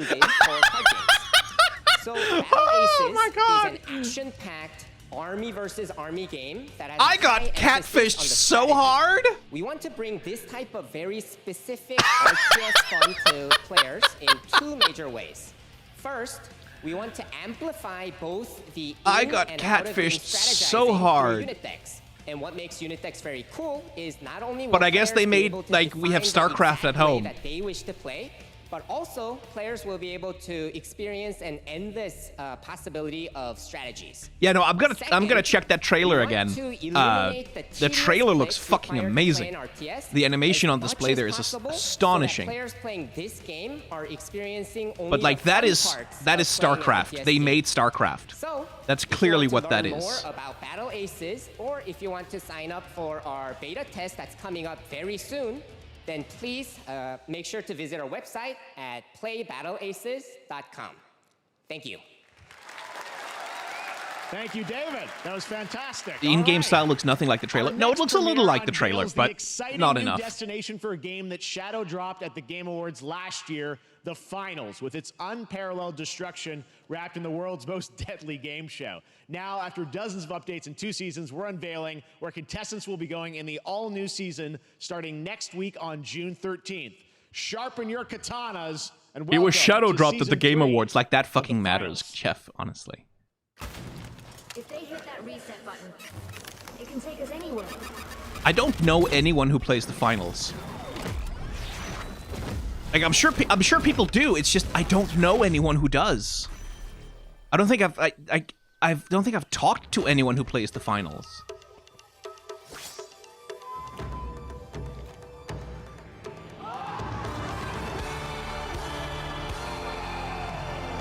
Like who's playing this? Like who's funding this development? I genuinely don't know.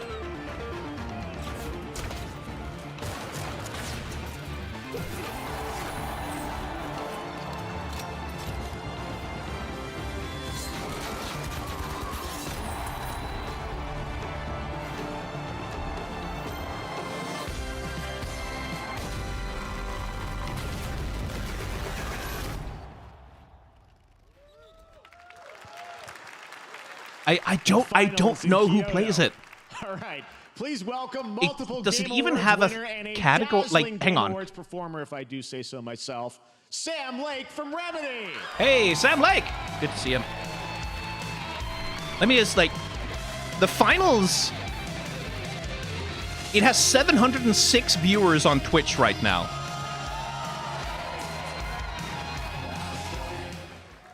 I think that's enough. Who's playing it? Hi. You see, this is now the only way they let me come on stage to tell you something exciting news about Alan Wake 2. Many of you have been posting your Remedy game collection pictures on your shelves with Alan Wake 2 so far digital only, sadly missing. Well, we are excited to announce physical deluxe editions and physical collector's editions for Alan Wake 2 coming this fall. The thing is, you can get people to be excited for a physical collector's edition if you make a good game first. Next, we promised you some expansion content for Alan Wake 2, right? I'm thrilled to introduce you all to... Sam Lake is the most Finnish man in existence, is who he is. Sam Lake is the single most Finnish man who has ever walked the earth. Familiar, fan-favorite, playable characters in mysterious, terrifying, and quirky what-if scenarios. Quirky what-if scenarios. To really go out there, as if we already didn't. Night Springs will be playable in less than 24 hours. Tomorrow. Thank you. Now, with this world premiere, I invite you to step into Night Springs. Night Springs, a special place, a shifting space, existing in a countless number of parallel realities. Different every time we set upon the road that leads us there. And yet, I've never heard anything bad about Remedy. In Night Springs.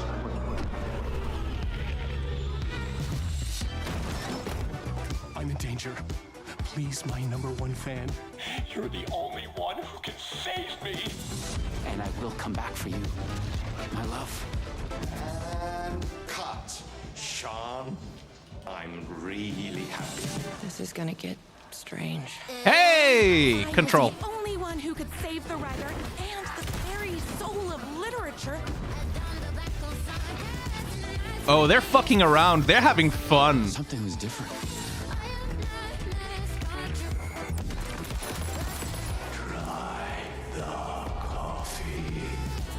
I have a shotgun. They're just taking a fucking victory Wait, lap. That's a real shotgun? Who can ever truly know how deep the rabbit hole goes in Night Springs? They're really fucking around with it. Oh, they're having fun. Remedy is having a lot of fun. Endless tides of time. Wait, are Amazon trying to bring that back? These mythical shores, seeking mastery over death itself.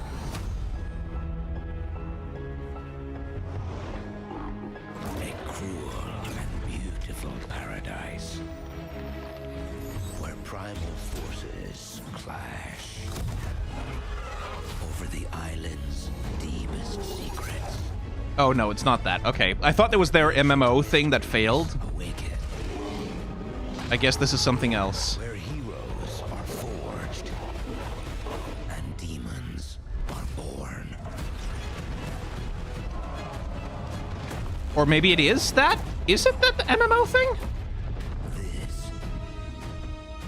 It is New World. What the fuck is it? What the fuck are they doing trying to still make New World happen?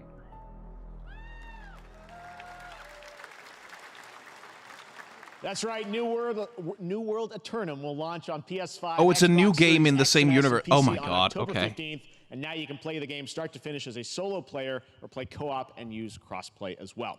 If you're watching SGF on TikTok Live right now, you can comment HSR in the chat to claim a special in-game bundle for Honkai Star Rail of Stellar Jade from TikTok Game Rewards. And speaking of Honkai Star Rail, Hoyoverse's latest space fantasy RPG just concluded its version 2.3 special program a few hours ago. But there's more. A sneak peek at the upcoming expedition featuring a beloved character who is clearly ready for the forthcoming journey with her brand new look. Indeed. Is this gonna be the fucking... Why do people choose to sleep? It's because they're afraid to wake up from the dream. You see, everything is possible in this land of dreams. Okay, I don't really have it in me to have that much of an opinion about MiHoYo games anymore. I think. The nightmarish past will disperse and fade away like bubbles in water, and the future that you don't want to face will never come.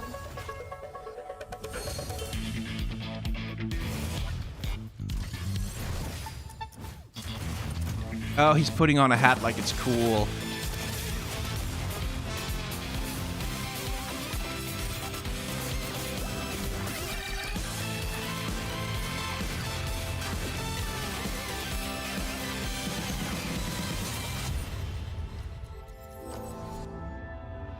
Why do people choose to slumber? Because in the end, we will wake from our dreams. Okay, I have no particular opinion on any of this. I can't miss out. I'm joining too. Is that a popular character? I guess she is. Jarring shift in tone.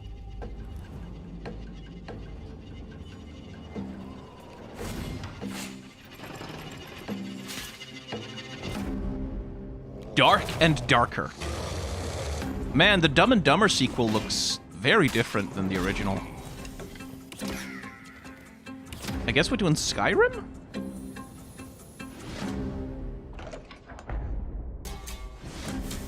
Thou are not alone. Thou art not alone.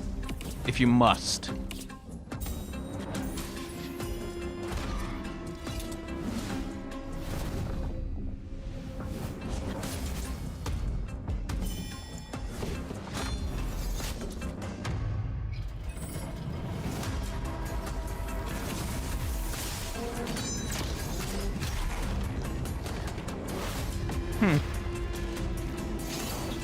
This could be decent. Like, it looks pretty lo-fi in a lot of ways, but like, if it's just pure dungeon crawling, I'm kind of into that.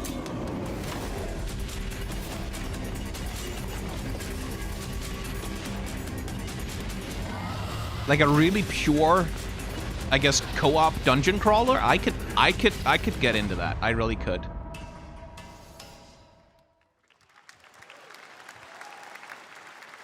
There you have it, the unforgiving fantasy FPS dungeon PvPvE adventure, Dark and Darker, is now live on both Steam and Epic Games Store today. So play it this weekend. All right. Lots of fans are joining us here in person at the YouTube Theater, and we thank you for that. And ahead of the show, 4 lucky fans were upgraded to our VIP section thanks to the Discover Orange Ticket upgrade. With Discover, you don't have to be a VIP to be treated like one. All right, now here's the announcement of the release date for Capcom's upcoming Kunitsugami Path of the Goddess. It's a very dead crowd. Like, I guarantee you, like 90% of the people in there are like either journalists or influencers.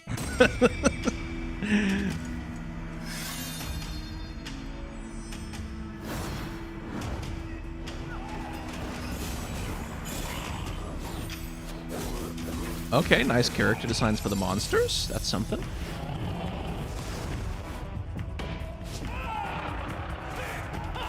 So I guess it has like a tactical, it has like an, okay. Oh wait, they have showed that already. There was a trailer for that at the Game Awards at some point, I think. Where like the aesthetic looks really interesting, but they were just not showing really any part of what the gameplay was going to be like. I'm kind of curious about, like, the real-time strategy element of that, where, like, clearly you're commanding troops. Yeah, Silksong is not going to be at this presentation of the Megalomaniac. That's just a meme that I put in my stream title. It might be at the Xbox showcase, maybe. But that's the only place where we have any hope of it.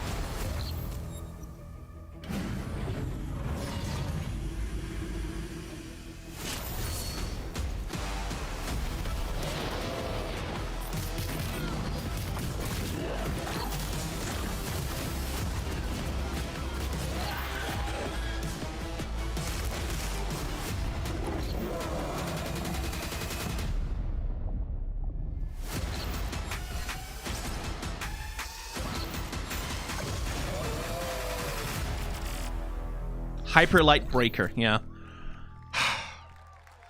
I really do... It feels like almost everything that we've seen so far has just been multiplayer games. Like this I think there's been a few single-player games, but I'm sort of like...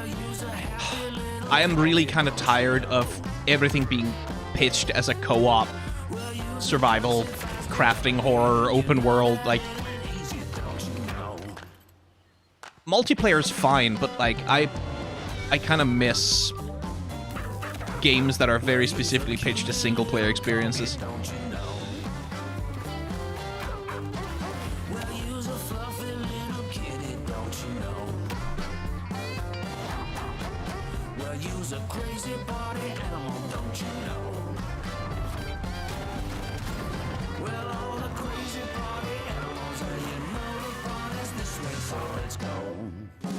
Okay. Streamer game.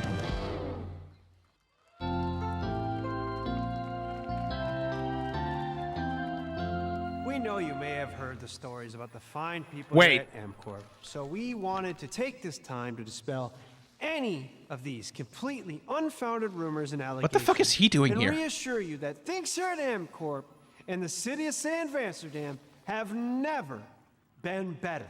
Things are going great here. We have absolutely nothing to hide from the citizens. Everybody here at M-Corp loves this town. We think this town rules. Why would we hurt a town that rules? I can't stop thinking about how you're saying we're selling the city for scraps. That makes me sick. That makes my whole family sick to their stomachs. My wife hasn't been on the toilet for weeks because of what you're saying about what M-Corp's doing to this town, all those lies. Everyone in M-Corp is really good.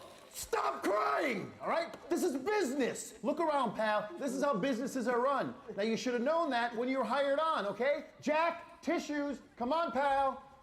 Ah! Come on, faster. Let's get those moving. That's not about this. That's a father and son. That's actually a home issue. We love it here at M-Corp, and we are not going anywhere. We'll be here a long time. Fine. Nobody panic. Creative accounting, huh? I have no idea what that is, but okay. All right, welcome back to Summer Game Fest, and now let's head to Sam Vansterdam for a new look at Skate from EA. Hey, Jeff, how you doing, bud? Oh, crap. Some really bad stuff's happening out there. They're gonna need a lot of help cleaning that up. That's bad.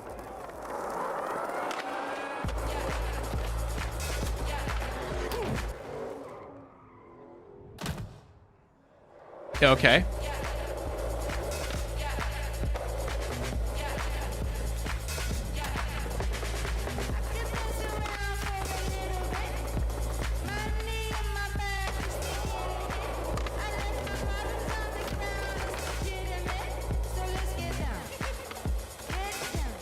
That's a very different tone for Skate, isn't it?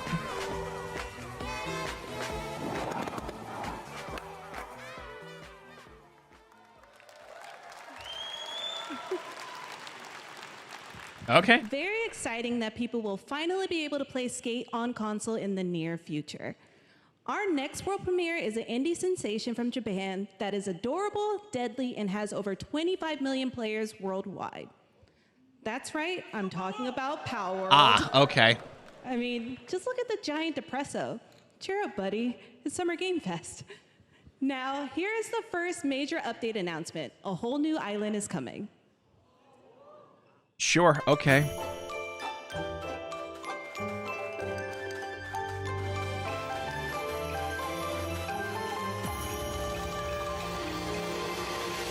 I would like Pal World to become its own thing.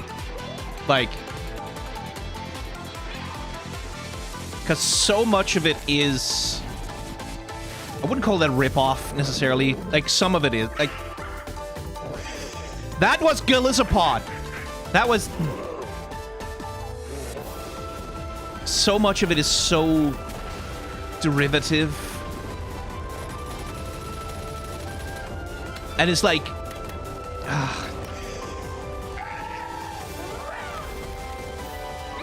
I feel like it could be something special if it wasn't so hell-bent on, like...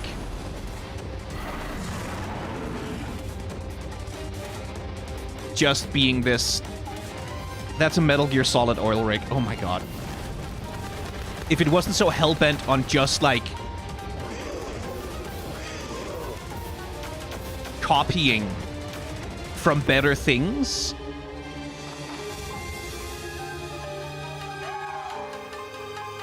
seemingly mostly just from a position of, like, not from a position of caring about what any of those individual things are or what they mean or what they could achieve together, but just in terms of, like, oh, here's a thing, cool, let's just put that thing in with the other. That was high on the Steam charts. It's like, congrats to Power World on the new update. Next up, we've got a big announcement from Valorant. Here's Andy Ho and Anar Gilfison from the Valorant I dev don't team. think it's soulless.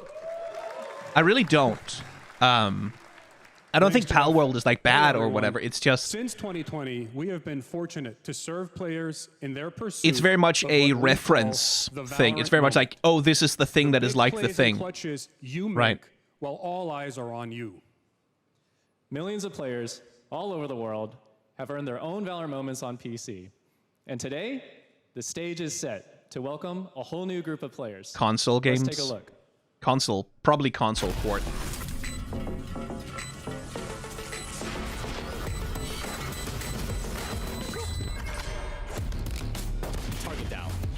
Oh yeah, that looks like console controls.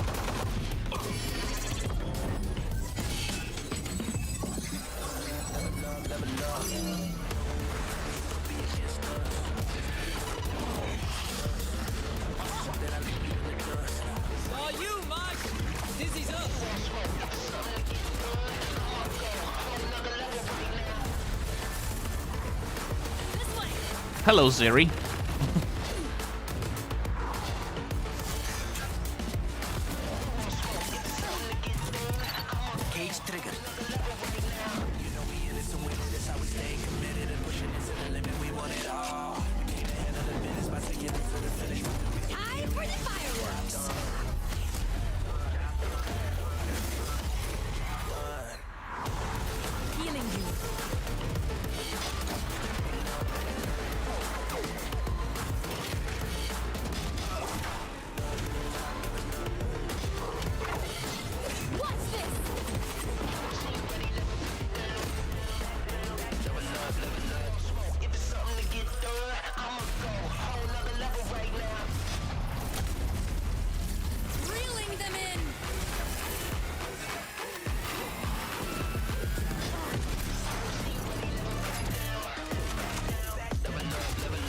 I really don't have much to say about this.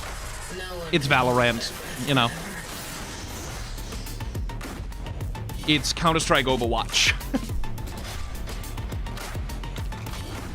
And it's coming to console, which, hey, cool. Why is this so long? Because Riot are self-indulgent as fuck about this. Was Valorant's core tactical gameplay. Everything you just saw was captured on console and with a controller. Valorant is coming to PlayStation 5 and Xbox Series X and S this year. Our limited beta starts June 14th, and you can sign up right now. At least Riot cares more for Valorant than Blizzard. Yeah, that's one thing. Is like Riot hasn't dropped sure that Valorant plays great on console. the game on the floor in the Hope to same see you way. soon in the limited beta. But before we go, here's the head of Valorant Studio, Anna Donlin. Thanks, guys. Hey, everyone. One of my favorite things about Valorant has been seeing the community build the game and the sport right along with us. For the last 4 years, we have been on the most amazing journey, bringing Valorant to players all around the world, most recently to China, where I'm currently at Valorant Masters, one of our largest global tournaments and community celebrations. Seeing the community evolve as new players bring their passion and expression to Valorant has been the biggest joy of the ride so far. And now we are ready and so excited to welcome a whole new group of players onto new platforms. We hope you'll join us, and we can't wait to see where you take us next. Yeah, $500 skin. Yeah, like Valorant very much pioneered that fucking price increase. Like bringing that over from Counter-Strike, which, you know.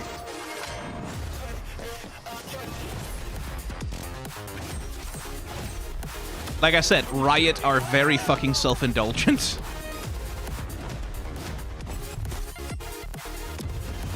About the sheer length of promos that they'll cut for this game. So we just friends, I take no offense.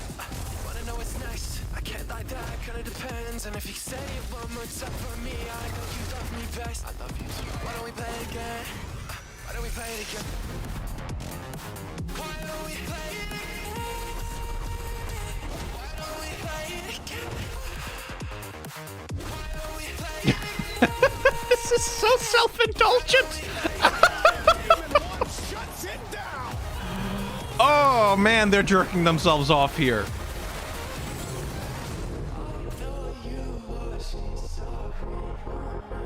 This is like a fucking... They did a fucking hype trailer show reel for nothing, right? Just for, hey, look how popular our game is. And they played it at the fucking Summer Game Fest. That is very fucking funny.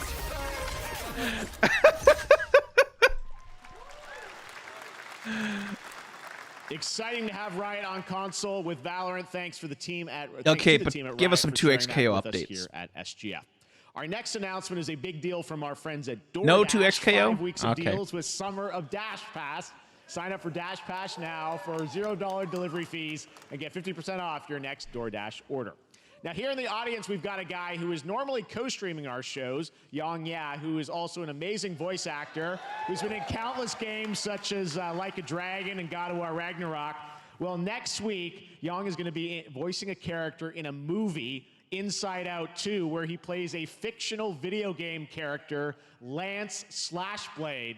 And we've got Lance your what? exclusive first look. Check this out.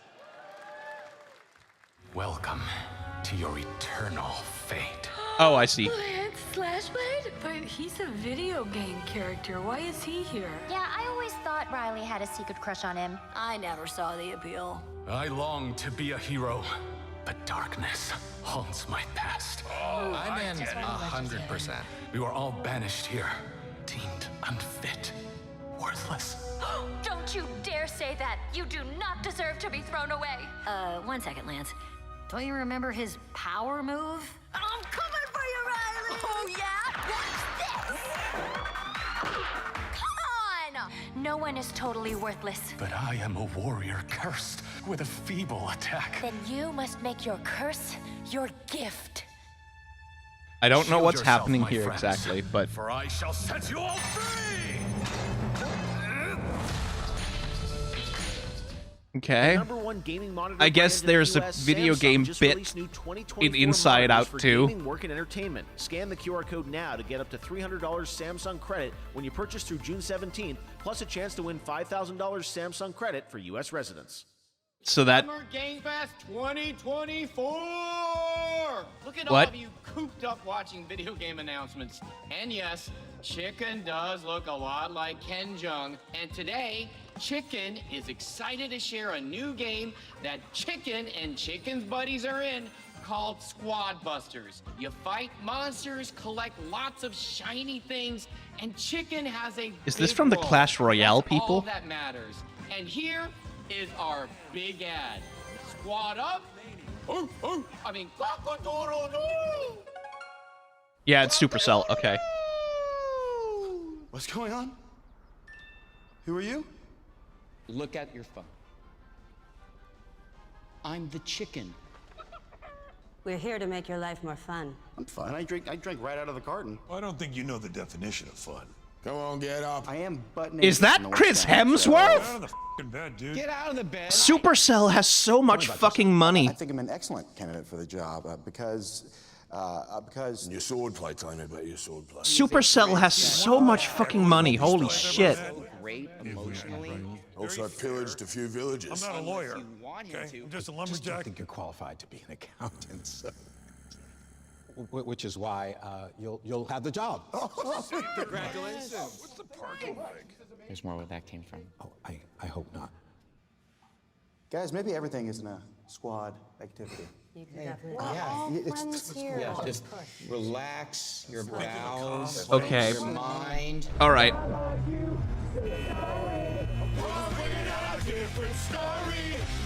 Nickelback. Of course it's Nickelback. Forehead and you a hardware breaking. I've been wrong. I've been down.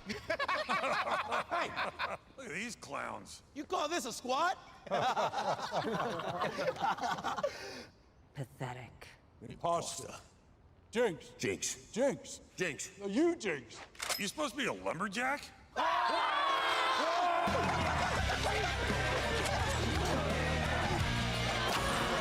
Hey, you wouldn't happen to want to go chop some trees, would you? I'd be delighted. Okay. I am, I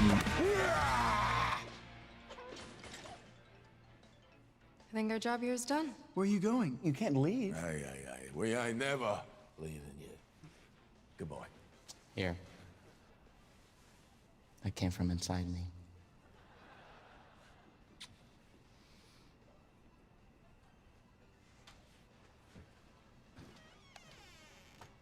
okay. Do you want me to shut the door or? It's a mobile game. It's a really shitty mobile game. What? Oh my god, Supercell has so much fucking money. All right, please join me in welcoming to the SGF stage Monster Hunter series producer. Yes, now, finally, fucking, we get some good fucking food.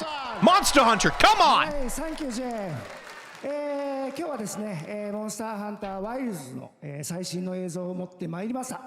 今回ですね、はですね、後半にですね、完全新規で、今回初お披露目の大型のモンスターも出てきてますので、そちらも注目していただけたらと思います。Thank you, Jeff. Hello, everyone. We've prepared a very special trailer today for Summer Game Fest. I want everyone to be on the lookout for a very mysterious large monster near the end of the trailer. Yes. As it's an important monster Yes. within the game. Yes. はい、本作ではですね、没入感とアクション、こちらの融合を目指して開発を進めております。It's Rathalos. No, they've shown Rathalos already, haven't they? PlayStation 5、Xbox シリーズ XS、そして PC で同時発売となります。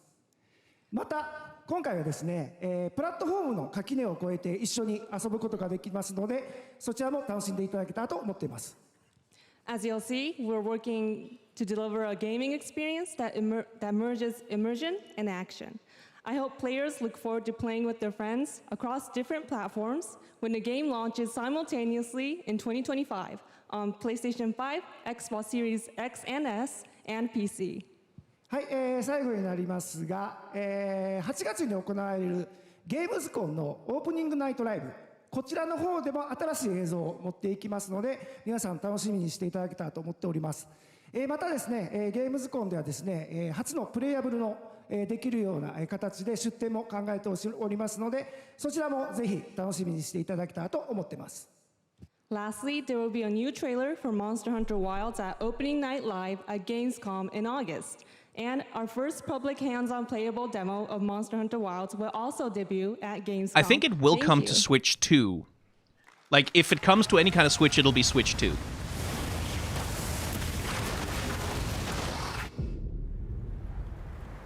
Gimme, gimme, gimme, gimme, gimme, gimme, gimme, gimme, gimme, gimme, gimme, gimme, gimme. I do hope that you can make the Palico talk only in cat meows again. Why are you here? You can't do this alone! We need to shake them off. Follow me. Yeah. Because I love the Palico cat noises. There's too many of them! Watch out for that glove. I will draw a tire. Cover me. You got it. Be careful. Be ready. If we can make it to the rocks, we may lose them.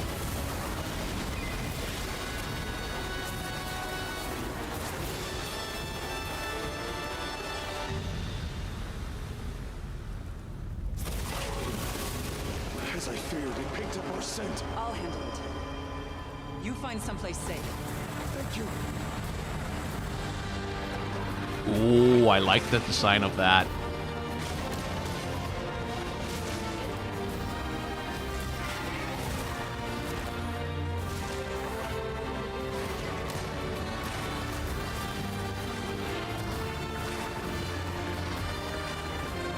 Oh, I like the design of that. Hello.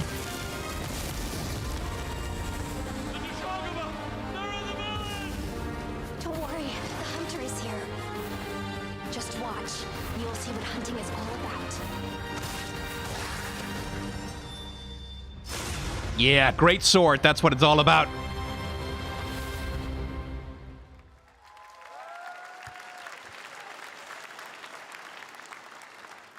Ooh. We will see you at Gamescom in August. Now, during last year's PlayStation Showcase, the game Give it Phantom to Blade me. Zero from S-Game wowed us all with its blazing fast combat and stylish art. Well, I'm honored to share with you the brand new trailer for the game featuring all real gameplay. Here's our final game of the show, Phantom Blade Zero. Honestly, I've been on Gunlands recently. I really like Gunlands.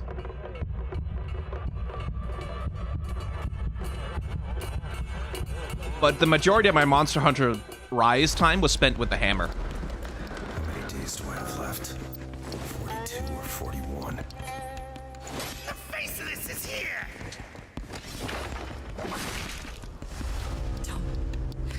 Don't go up there.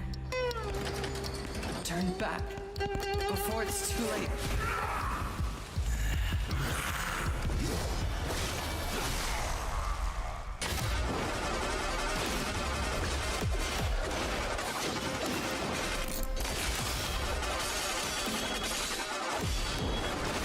That looks half decent.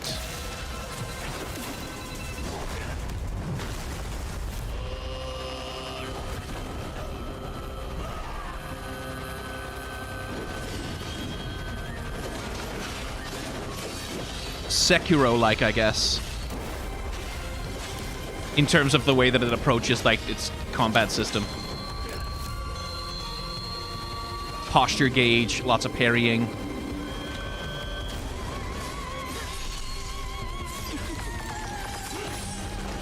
But also a bunch of quick time events, which I'm less interested in.